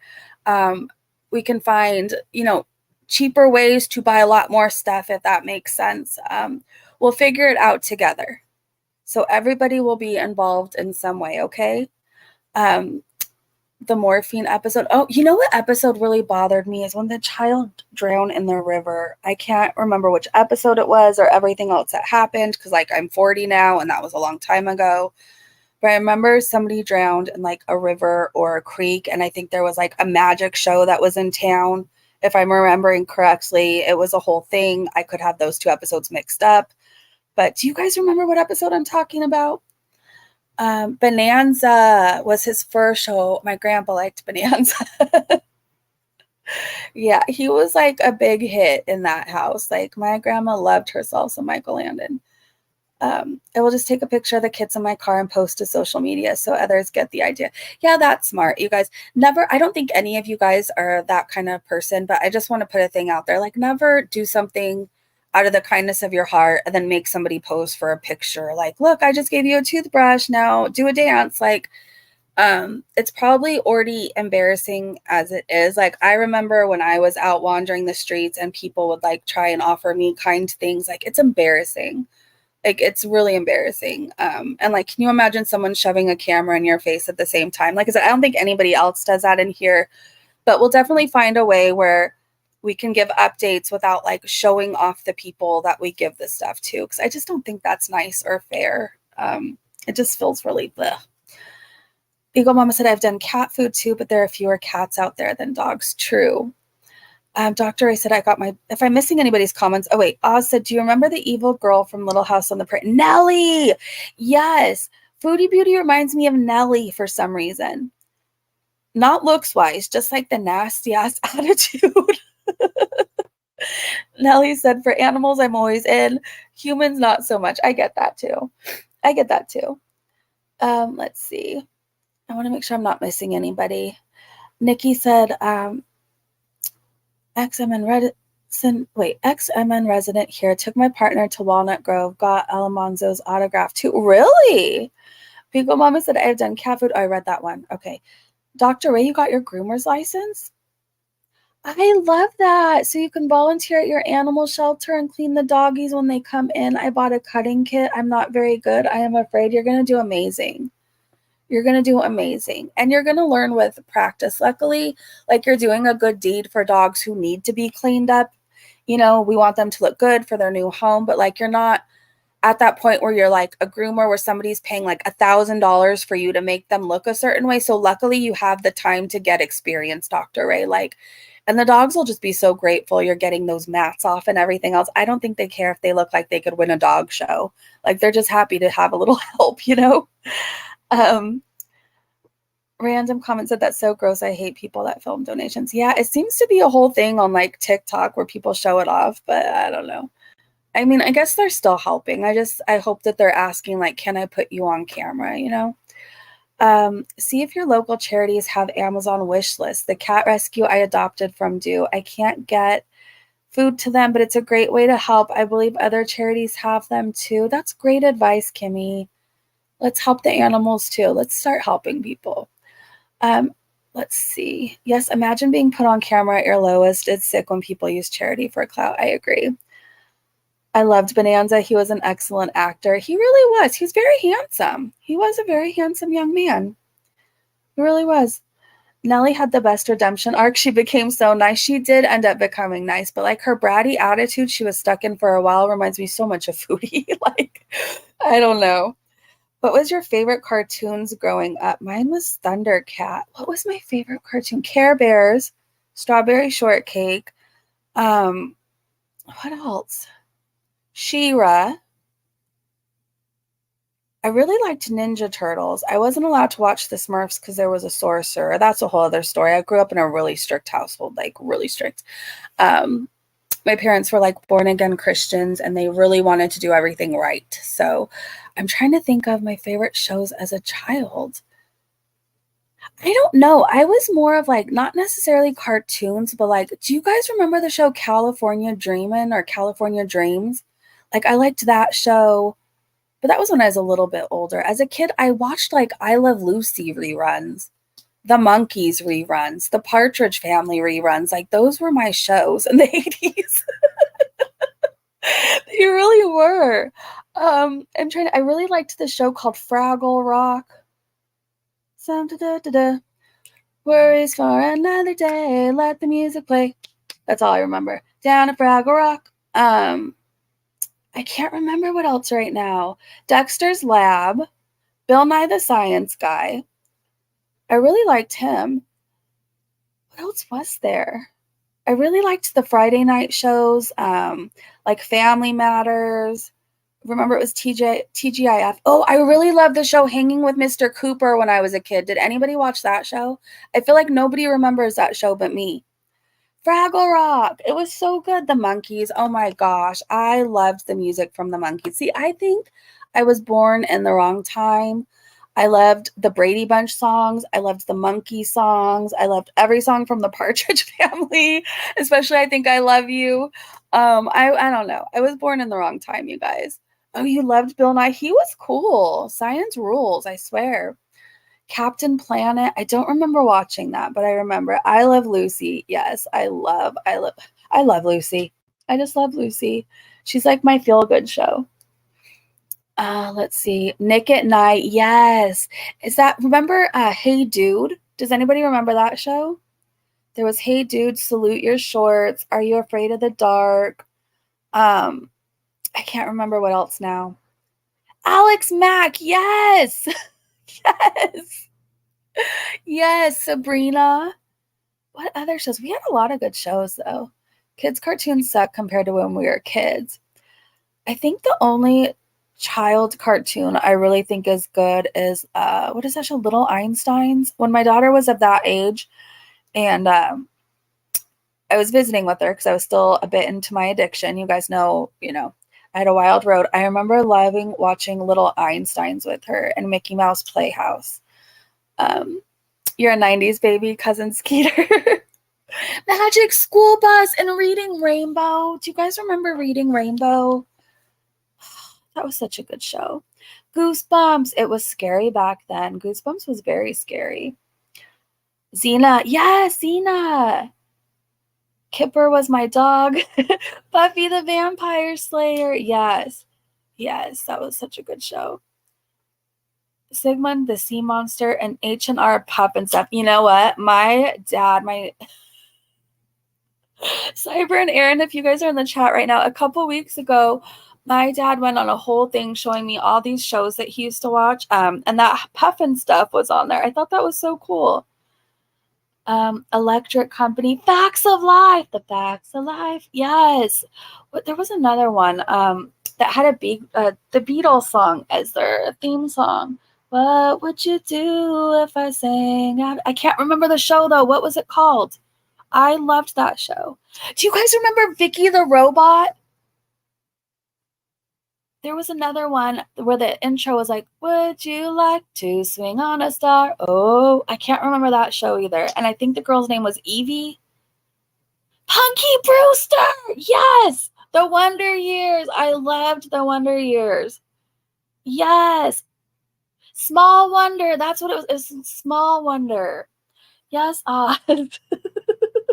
Clarissa Explains It All. That was a good show too. I miss those shows. Out of This World. That's what it was called with Evie. Was that what her name was? And then Harry and the Hendersons. Did you guys watch that at all? I don't remember what the actual show. I remember Cyber. I remember my dad was singing along, HR, puffin stuff. Like, that's all I remember about the show. But he was really happy to show me what shows he used to watch. Saved by the Bell, of course. How can we forget that? Saved by the Bell. And there was this show called, was it California Dreams? I really liked that show. Do y'all remember Cereal Box PC games? Vaguely, for some reason.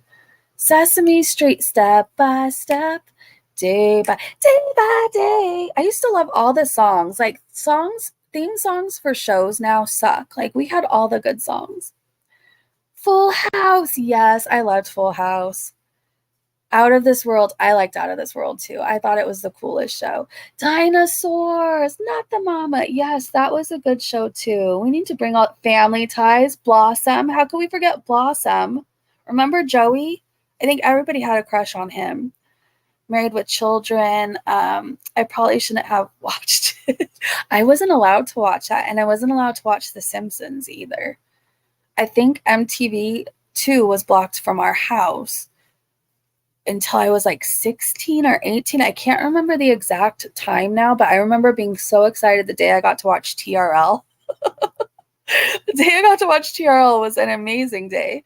100% all of the greatest songs. I agree. The Nanny. That's how she became the nanny. I love that song. Bear in the Big Blue House. I barely remember that one. But now I feel like watching Harry and the Hendersons. Do they play that anywhere? Oh, wait, hold on. Let me look at the chat on my phone because I feel like on StreamYards, you guys, if I'm not answering everybody's comment on StreamYards, I only get, I think, the top chat. It doesn't show everything. So if I've missed anybody, I'm sorry. Calligraphy Fairy said, yes, Sabrina the Teenage Witch. The girl who plays Sabrina is like the mega Christian anti-vaxxer. Really? Got famous for play. Is she? I don't know that much about her. I met her, Melissa Joan Hart. Her and her lovely Dalmatian when I worked at a specialty vet, and she was really sweet, but like, I don't know anything about her political beliefs. Like, I tend to not ask anybody them because I don't want to get into a conversation that I don't care to have.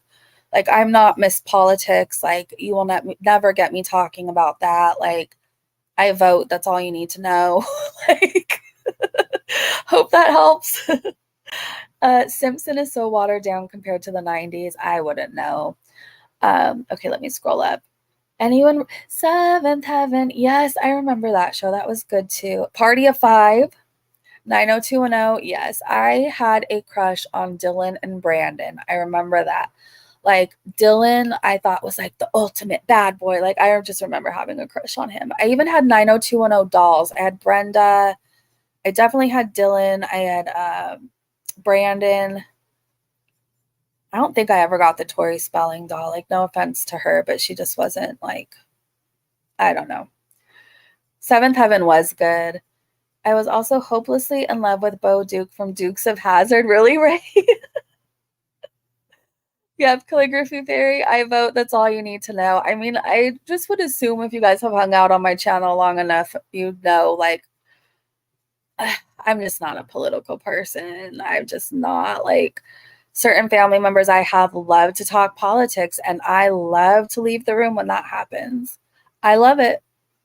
Everyone had a crush on Dylan. Oh, everybody. And oh my gosh, when he passed away, like, that celebrity death hit me so hard.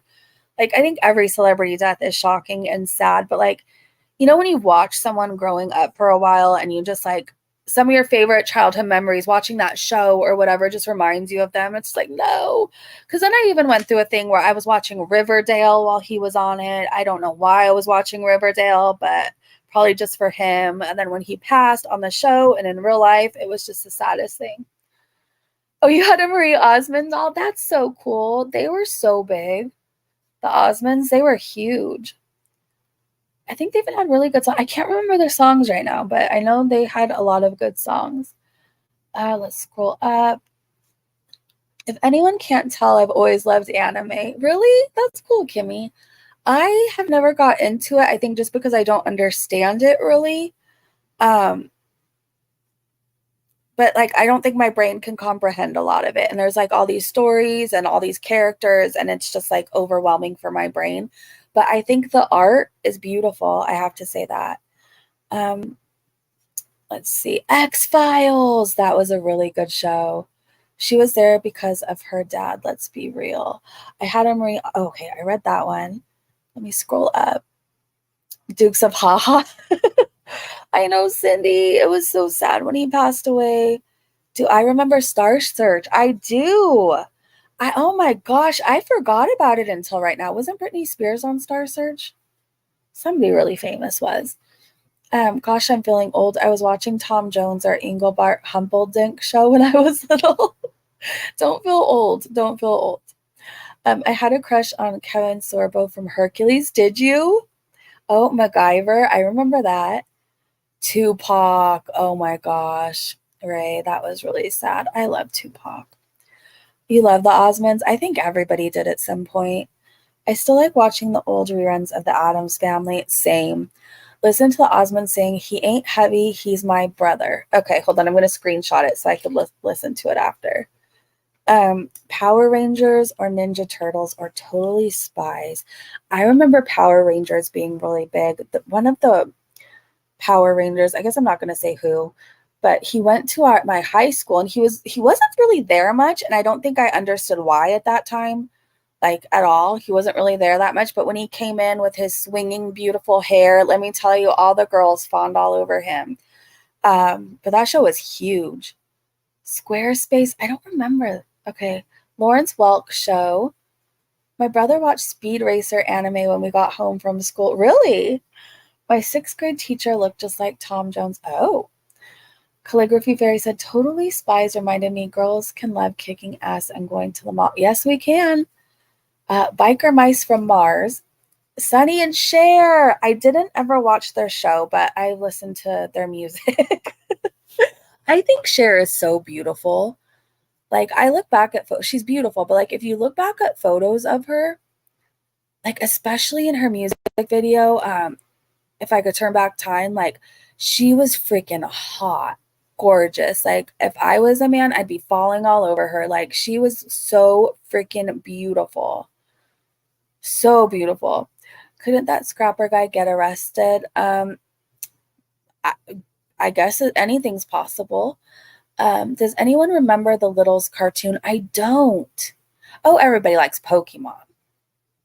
Yeah, I recently heard that. Ant and Dec Saturday morning show. I love this, you guys. This is fun reminiscing about TV shows.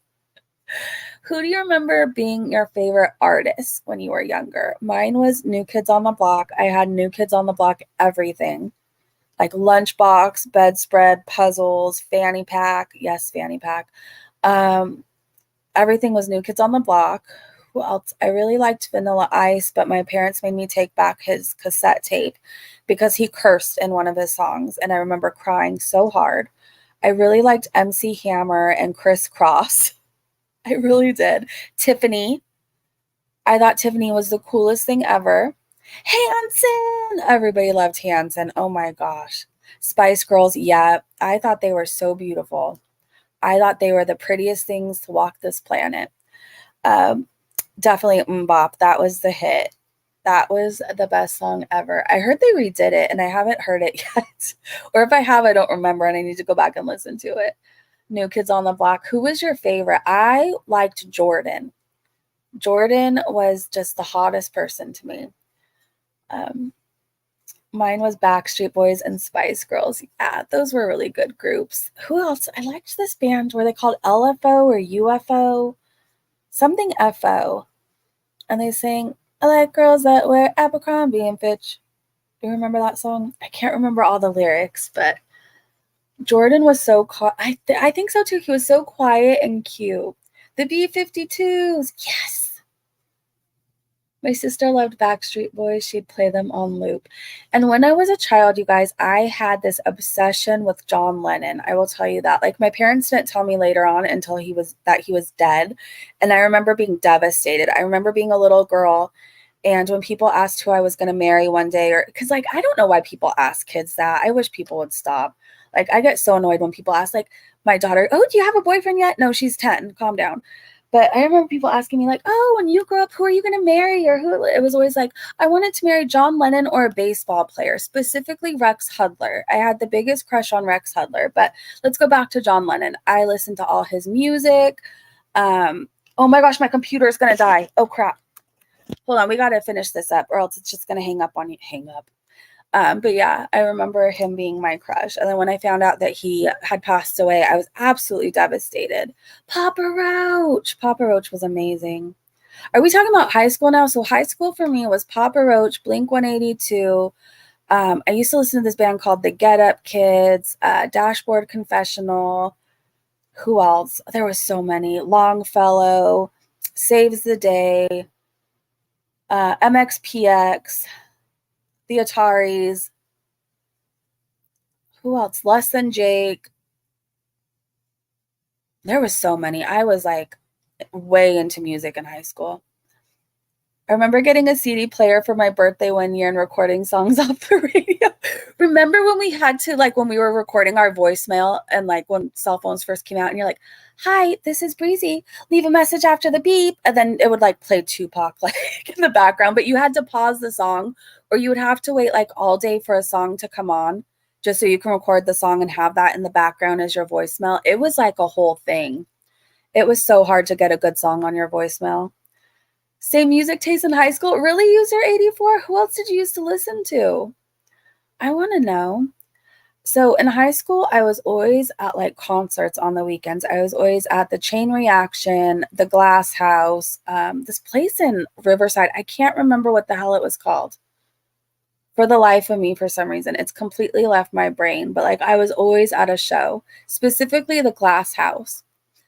Don't feel old, gentle crone. Wu-Tang! My nephew wanted to marry me when he was 3 because he loves me. He's almost 14 and so tall. I miss my nephews being babies. Aw. Kids are so innocent and sweet. Green Day. Definitely Green Day. Oh, The Offspring. I went and saw them in concert in high school, and I thought that was the coolest thing ever. I was emo in high school for My Chemical Romance, Taking Back Sunday, Under Oath. That's so cool, Anna. I love those bands. Kimmy said, I have a Nokia 3310 and the customized case and keypad was amazing and it lasted weeks. Those phones were just built different. You can throw them, drop them, run over them, pretty much do anything to them and they would live to tell the tale. Like they could really withstand a lot. But those phones, remember, they were like Zach Morris size cell phones. They were huge. So that's like why. Remember when pagers had a voicemail? I do. Maybe that's the pager thing. Maybe that's the voicemail I'm thinking of.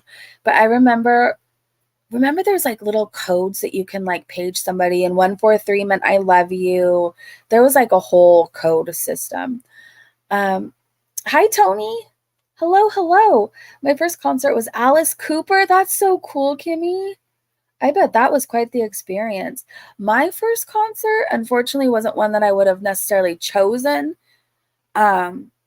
But one of the people I like their music still. Okay, so my family was really into country at one point, and nothing against it. Like I grew up listening to Conway Twitty, Johnny Cash, like people like that. So like country has always been a part of like I guess my family, but like there was one point where like they were all into country and it was because the Dixie Chicks arrived on scene and like Shania Twain and all these people and like so my first technical concert was the Dixie Chicks and Garth Brooks. Would I have necessarily chosen it? Probably not. But I will say there was a point during the concert I will remember forever when Garth Brooks ended the concert and he was singing Bye Bye Miss American Pie and I got chills. I will still remember this forever. Like I will remember it till the day I die and like having my family all like singing along. It was just a cool experience, but I wouldn't have necessarily have chosen it as my first concert ever. Like, yeah, but I don't know. My first concert, Less Than Jake, when I was 14. So I was in one of their music videos. Did you guys know that? Less Than Jake, I went to most of their concerts and like, did you guys go the Warped Tour? Like every summer Warped for was amazing during that time. But Less Than Jake will still it'll forever be one of my favorite bands ever. I think Roger is like my favorite person in the world, music wise, other than Dave Matthews and like Stefan, who's like a bass player, and Mod Sun. There's just like certain musicians I adore. And yeah. I saw Rob Zombie. That's so cool. You went to a Kiss concert? Oh my gosh, I would have loved that. Slipknot, I bet that was amazing. Slipknot is awesome. My first concert. Oh yeah, I read that one. You saw Rob Zombie, ICP, and Cypress Hill. So I remember this person in high school who was really obsessed with ICP and played their music constantly. And I somehow have the lyrics for that dating game show song memorized in my head. And I think it'll be there till the day I die, where it says like, let's see. Well, I'd have to think about it. I might show up in a tux, but I doubt it. I probably just show up naked like I always do. I'm not going to sing the rest, but that song I'll be 80 and randomly singing that song over coffee. All right, let's scroll up. ZZ Top. I would have loved to see that. Jack Johnson. I've seen him play, and he is a vibe. I love Jack Johnson. Like, he just puts you in beach mode. Beach vibes. Like, you don't even have to live near the beach. You just put him on, have some lemonade. It's just amazing. Oh, you want to travel back in time to see Pink Floyd in concert? That'd be awesome.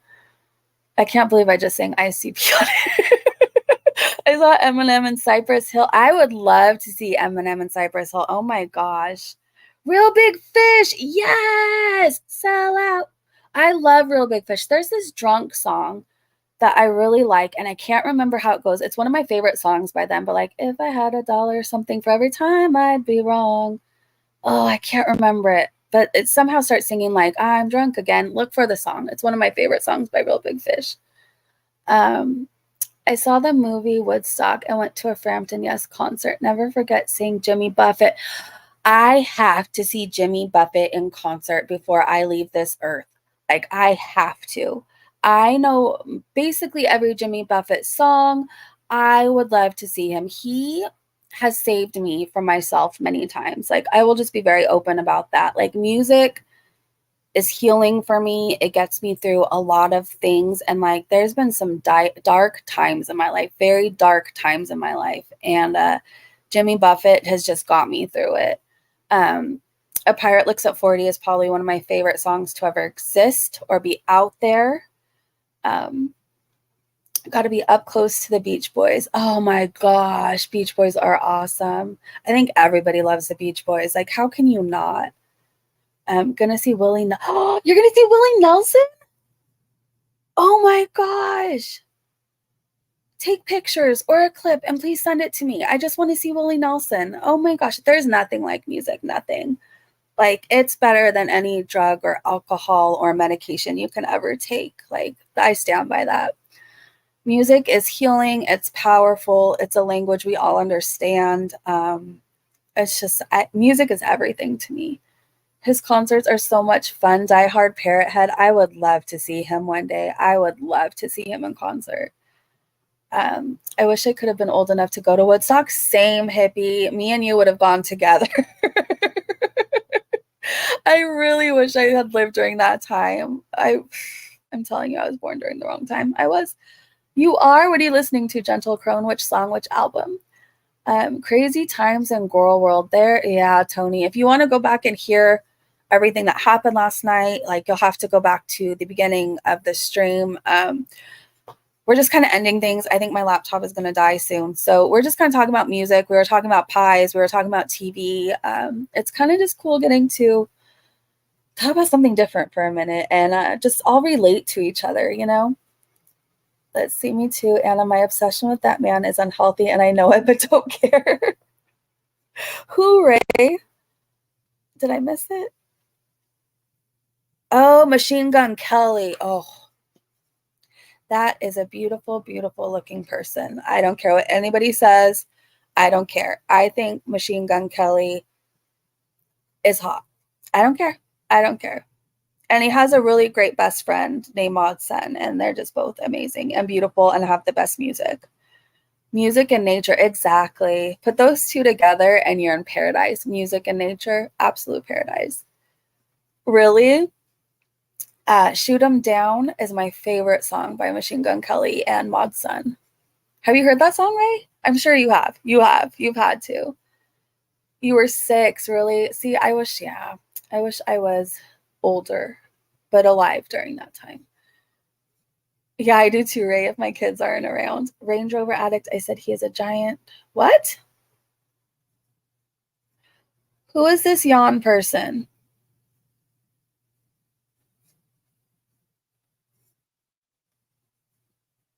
I don't know what they're talking about, and I'm offended, so they're not going to be here anymore. Okay. I don't know what they meant, but saying that in general isn't cool over here. So I love all genres of music and grew up with, so I'm sure it would be an amazing experience. I'll probably get a contact high from being in the audience. That's the cool thing about concerts. Like, you don't even have to go drunk or high. Like, I guess people do as a plus. Like, if you go to a Dave Matthews concert, I've been to plenty of those. Like, most people are drunk or high, probably high more than anything. But like, you can go and just get a high off the music and being around with like people with the same passion and love for music as you, and you just get a high from being there. Like, when the bass hits, like when a bass player is playing, like I get chills through my body. Like, that's the best high ever. I don't know, especially Stefan and Dave Matthews. When he plays, ooh, who needs drugs? Who needs alcohol? She doesn't have any mental illnesses and repression. She's lazy and weak-minded. Oh, Stephanie, okay, I think you're a bit behind. But hello, when you get to this point, hi, we see your comment. She said she's lazy and weak-minded, and she manipulates by jumping on mental health bandwagon, mental health eating disorders. She is just lazy and a weak. Yeah, I hear ya.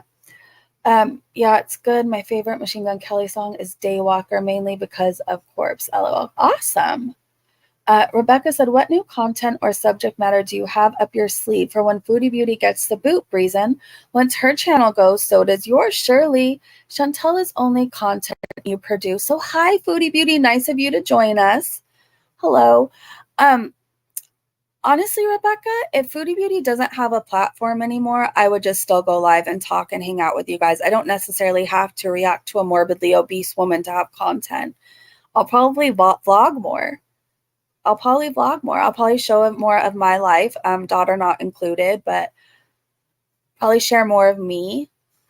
Like, it's very small-minded to think if Foodie Beauty goes away, so will I, because like I have a long life ahead of me, a long life on YouTube ahead of me, and I have way more life experiences than Foodie Beauty, who just sits on a floor eating all day. So if she magically disappears or her channel magically goes away, I will still be here. See, the thing you don't get, Foodie Beauty under the Rebecca Sock account, is like, we come here because we like each other. The people I'm chatting with in this chat right now, who are here right now, we genuinely like each other. If you notice, once we stopped talking about Foodie Beauty and all those things, we stayed on for an hour or more longer talking about music and life and the homelessness problem that's happening in Los Angeles right now and other places in the States. We've talked about families, memories. We've talked about much more than Foodie Beauty. So if she goes away, which she just might, we'll still be here and we'll still go live daily. Thanks, JB. Thanks for subscribing. We love chatting anyway. See, exactly. We just do when we like each other. We just like each other. I deleted Rebecca. She's been commenting rude stuff all stream. Feel free to, Nightmare. Like, you guys know how I like things run. Like, people don't have to like me or what I'm talking about, but like, they have to be respectful. So if they can't troll nicely or in a respectful way or not offend anybody that's in the chat, or, you know, they just can't stay. They just can't stay. Cindy said, exactly, Kimmy. We've been chatting, fun, talking about anything and everything. World doesn't revolve around you, Chantel. It doesn't, and it never will. It never will. Stevie Ray Vaughan. Yes, GC. Ray said, yeah, we don't have to shake any bad day vibes off. We don't, because we ended this on a nice note, you know? Back to the important stuff. Now, music, TV, and us all. Okay, so we'll stay on for a few more minutes because, like, I'm really scared. This thing is going to shut down and overheat and die. Hi, Kelly. For a few more minutes, what shows are you watching right now? Mine are Temptation Island. I love that show. That is like my guilty pleasure. I look forward to that show being on so much. I'm watching Below Deck Down Under. And I like all the Below Decks, but for some reason, like this captain, is it Captain Jason? I'm drawing a blank.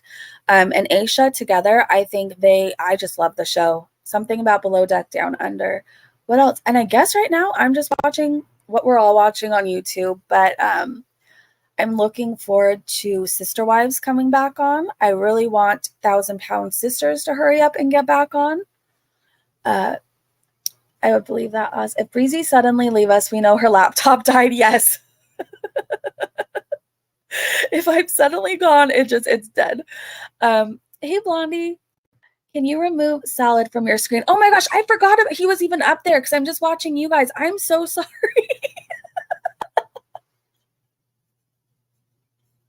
I'm in La La Land talking. I forgot you was even up there, to be honest. I'm looking at the chat on my phone.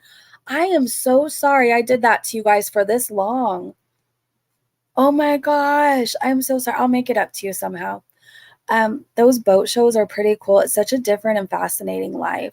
Linda Ronstadt, hippie. I love Linda. I love the Below Decks. I like seeing how people, I just like seeing the yachts. I like seeing that industry. Like if I could do things differently, if I didn't become a vet, I probably would be a yachty. Like, and if I didn't have any children or whatever, or ties, you know what I mean? Like, I would definitely be hopping boat to boat to boat and like living my best life traveling, because Lord knows I'm not flying anywhere. So I would just travel on boats. It's just so fascinating. It really is. I'm so sorry, you guys. I definitely will make it up to you. I completely forgot his puny butt was still on our screen. I'll do the goofy laugh before we go if I can. If you guys remind me. 13 Nights of Elvira, Mistress of the Dark, LOL. And I'm rewatching Old School Charmed. I loved that show. Oh my gosh, Charmed was so good. Young Sheldon is on pause due to strikes, so return. Oh wait, so reruns and horror for me. Halloween will be here soon. You guys, Breezy during Halloween is a whole different vibe. Like we go to pumpkin patches. I think I still have the haunted hayride videos on here. I don't see why I would have taken those down. But if you've ever wanted to know what the haunted hayride is like in Griffith Park, it's so freaking cool. So we're going to be going to a haunt. I don't know if we're going to do haunted hayride, Universal, or not, but we will be doing that. I love Halloween. I love it. I absolutely love it. Okay, let's see. Yeah, I'll do the goofy laugh. Catching up on Ghost, the series on TV. I think right now the reruns I'm watching, it's Big Bang Theory, because I really like that show. I love the reruns.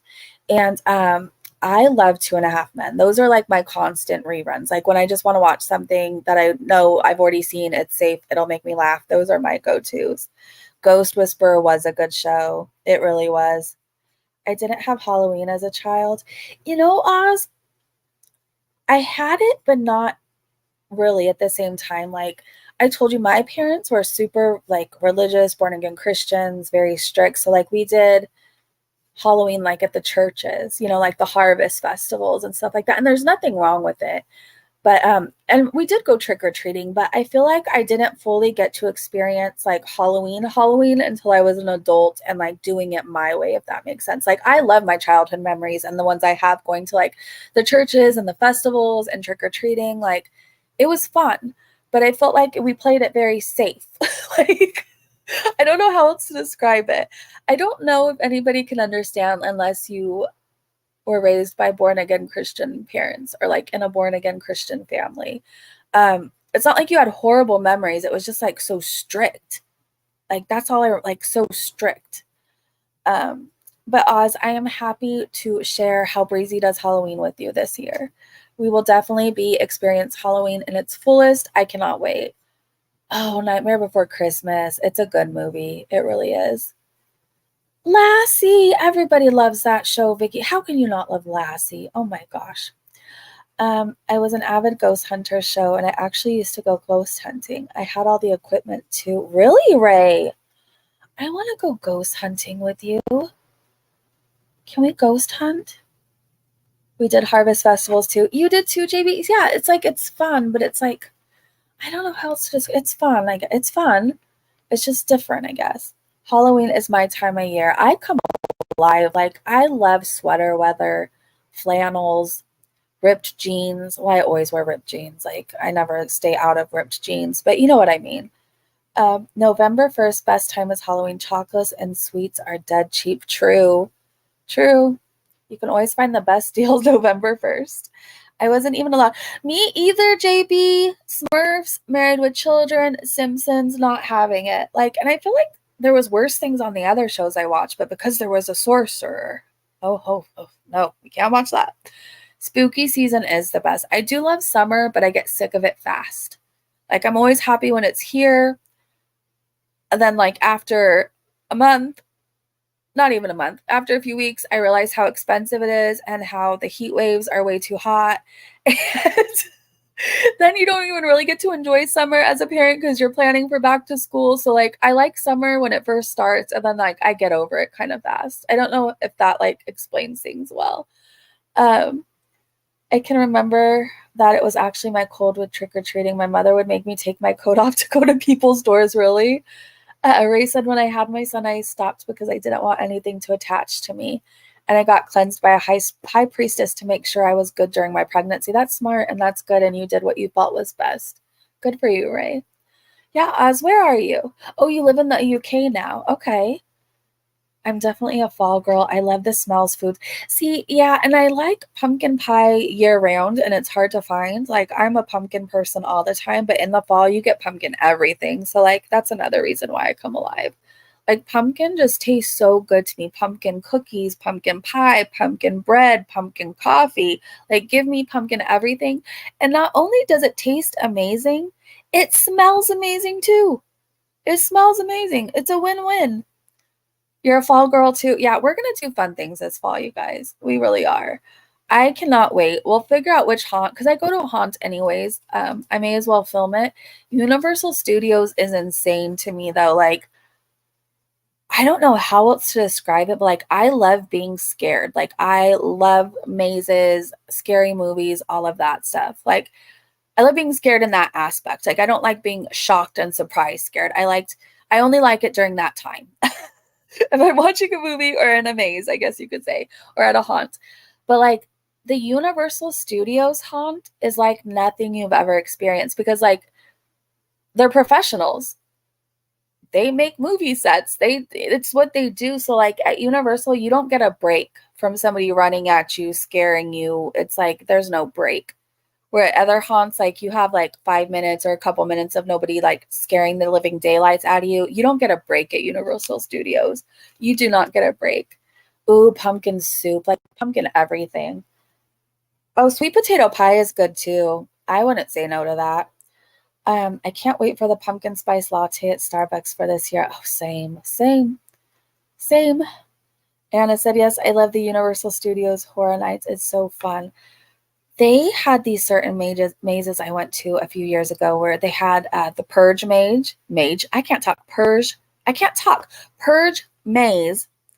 They had, I think, was it an X-Files one? They had a Stranger Things one. They, like, that year was so good with their mazes. The Stranger Things maze was like, you really felt like you were in the show. It was crazy. The Purge, you felt like you were in the show. And then when the siren was going off and it was like black and you couldn't see where people were coming at you, it was actually like terrifying. Maybe we will go to Universal Studios. I don't see why not. Okay, let's see. When I was 14, the KGB San Diego chicken trick or treated with us Alfred as a couple. Oh, for a couple hours. Nice. Which reminds me, Oz says, Butterfly says, I can only find pumpkin pie at one grocery store year round here, and I bake a couple per month on average. Really? See, you like pumpkin as much as I do. You still have the stuffed doll, Vicky? That's cool. Apple butter is my favorite during the fall. I'm a clove and nutmeg kind of a girl. That's cool. Jan did nothing wrong. Free Jan. They were talking about a Jewish person pretty badly. Like, I don't think I want that in my chat. So I don't think I'll be freeing Yawn. But that was a really nice try. Said my favorite films growing up: Willow, Return to Oz, Legend, The Labyrinth, Never Ending Story. Oh, that was so good. I kind of want to watch Never Ending Story now. Yeah, Tony, I think you okay, so you must have went back. Yeah, it all happened while you were asleep last night. He's supposed to go live, I think, tonight too. So you know me, I will be back taking notes. I will be, so we'll go over to whatever happens tonight, we'll go over tomorrow, either in the morning or afternoon. But just know, like, you're not going to miss out. I will update you on everything. So I just can't show everything on my channel. It's easier just to talk about with you guys. And plus, I don't really want to take the views away from Marty right now. Like, I know he's okay with people covering him, but like, I don't really want to be like, look at me, I have exactly what Marty said. Like, I want to do it a little bit differently, so you'll still want to go watch him and then come here for a recap. Or if you missed it, you can come here for a recap and then go look for the certain parts we talked about. I kind of like how we're doing it over here. My neighbor is a huge Halloween person. Her house is amazing. I dressed up as a Jack Skellington last year. Oh, really? As a femme Jack Skellington last year. And people thought I was a decoration till I moved and scared them. That's so cool, Kimmy. Okay, you know what, Noi?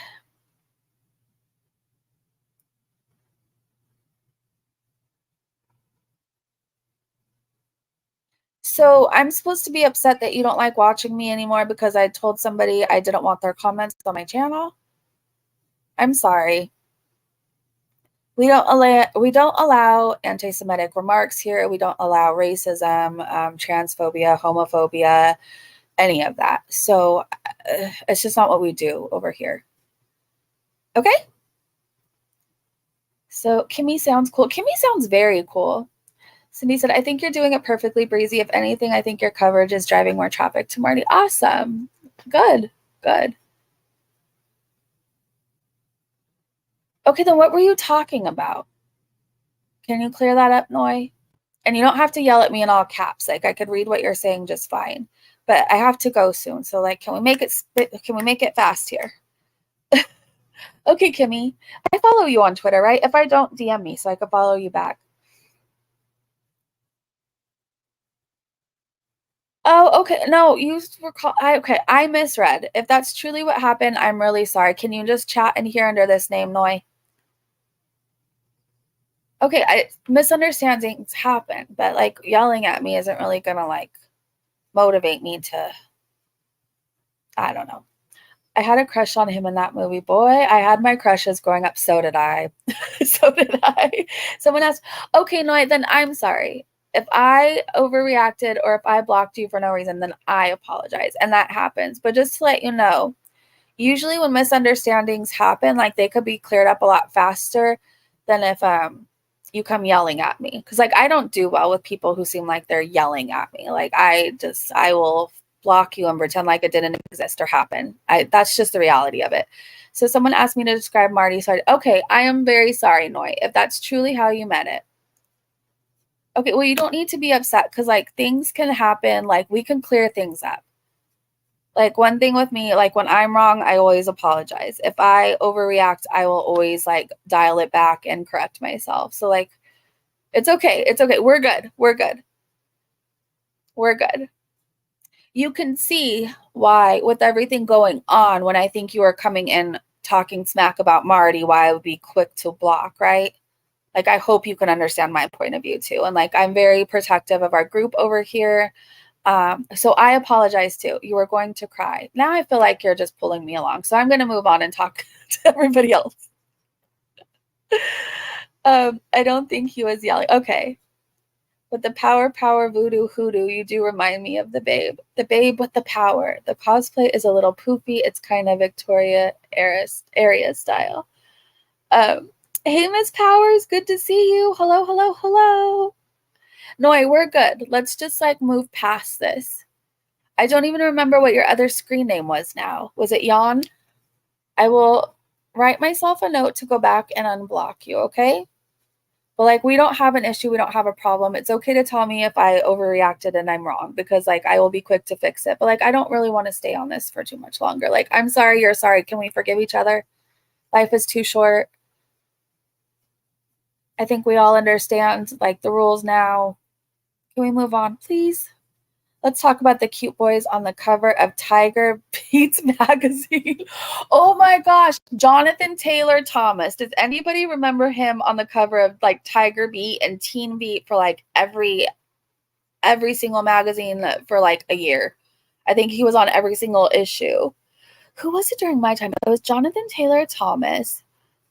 Definitely, it was always New Kids on the Block. I can't remember who else now. We are remembering Labyrinth. Oh, okay, with David Bowie. Cool, Desiree. JTT, yes. You guys remember him? And then what was the other guy? Zachary Ty Bryan. I think that was his name. He was like a big person. I can't remember who else now, but I'm sure I still have magazines and boxes. I'm sure I still do in my parents' garage. I bet you I do. Home Improvement. Yeah, that show with Scott Baio. Oh my gosh.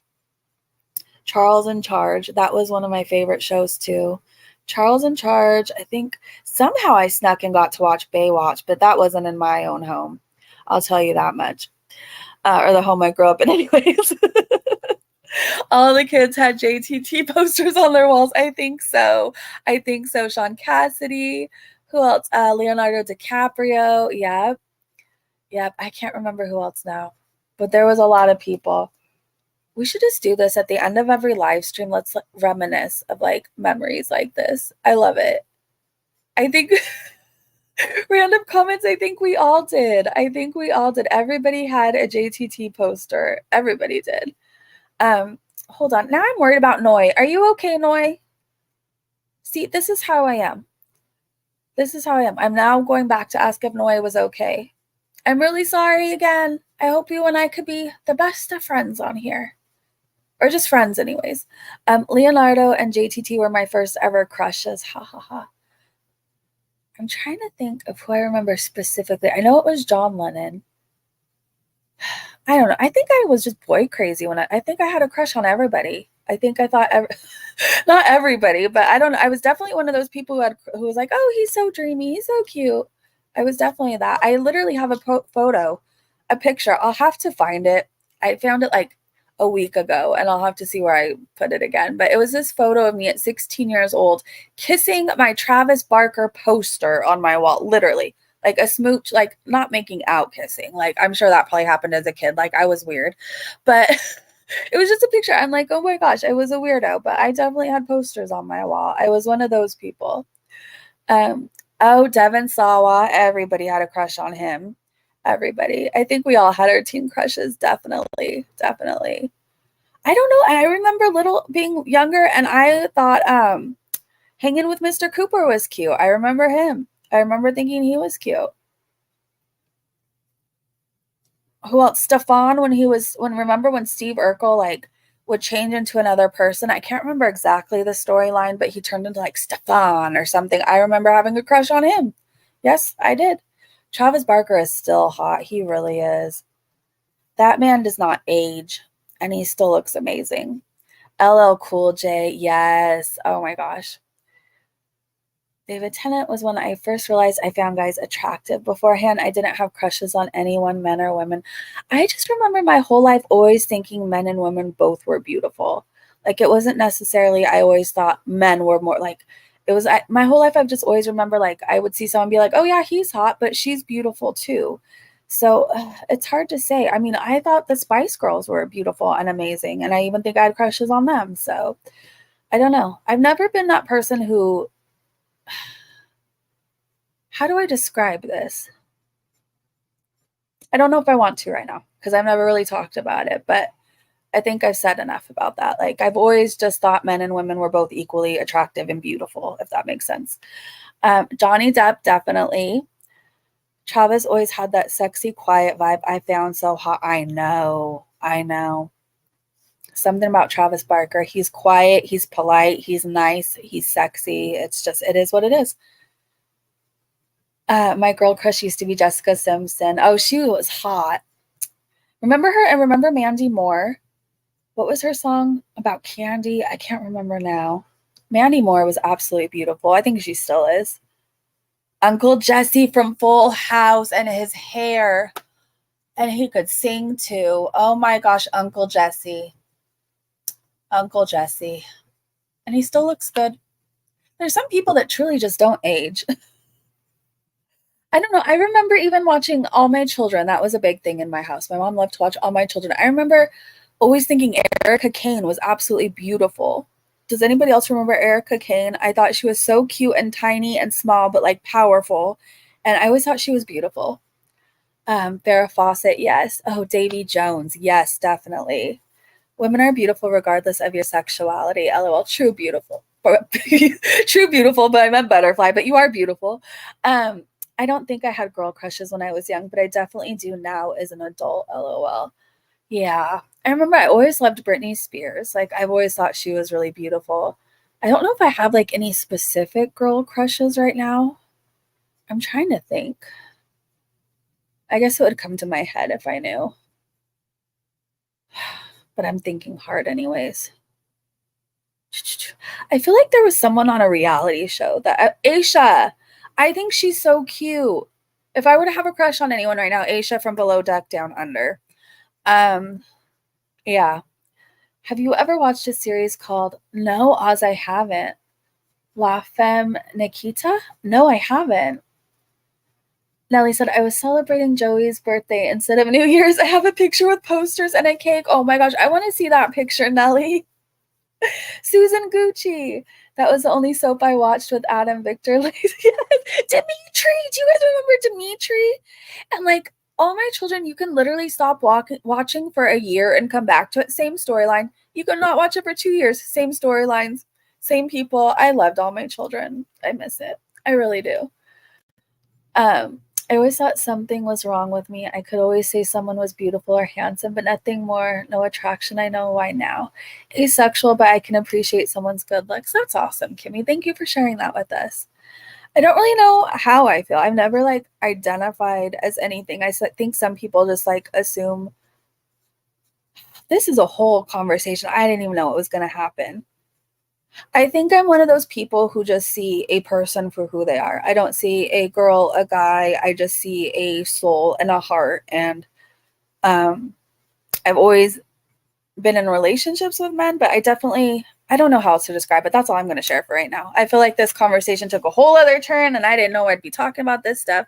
I think I just see beauty within, and that stands out to me, if that makes sense. Drew Barrymore. Oh my gosh, Drew Barrymore is the cutest person ever. I love her. I love Drew Barrymore. I seriously wish she would be my best friend, like, or one of them anyways. I meant that. I mean, I wish she was like one of my friends. Like, I just think she's adorable and she's so cute and she's been through hell, yet she still stays so positive. She's been through addiction at a very young age, like as a literal child, you know?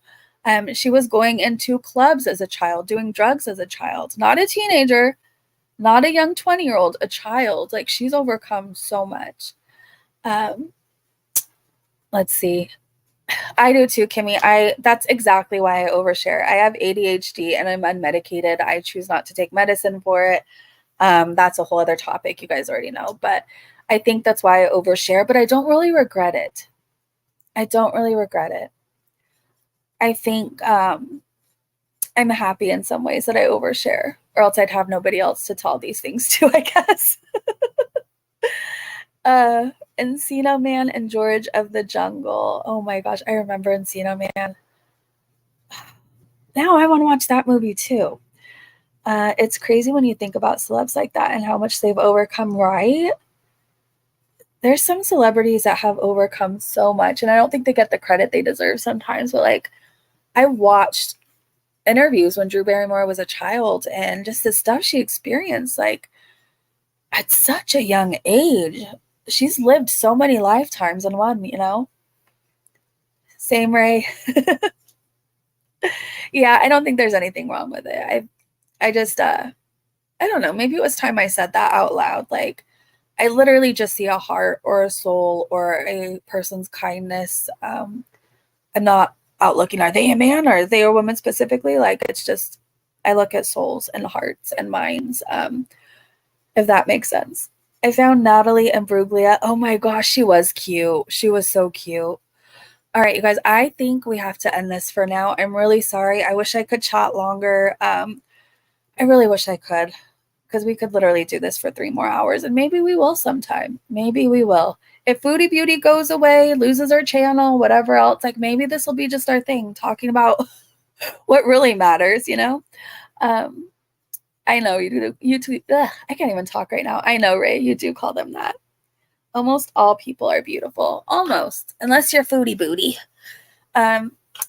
Let's see. Yeah, I think so too. I think so too. This was a lot of fun. This was a lot of fun. Thank you so much, you guys, for hanging out with me. I will attempt the goofy laugh. I don't know. It usually, like, if I try and do things forcefully, it doesn't come out as good. I just have to do it, but I'll try. I had so much fun too, Nikki. All right, you guys have a great day, great evening, wherever you are. And I will see you so soon. I can't do it. I'm trying. I can't do it. I can't do the goofy chat on command, but I tried, you guys. No, don't be upset. We're good. We're good. I'm going to go and block that account. I think it was under Yawn, right? I'm really sorry for the misunderstanding. I will try the goofy laugh again later. I can't do it on command, but I'll try again. I can't do it. All right, you guys have a great day, great evening, wherever you are. And I will be taking notes, and I will see you so soon. Bye, everybody. Bye.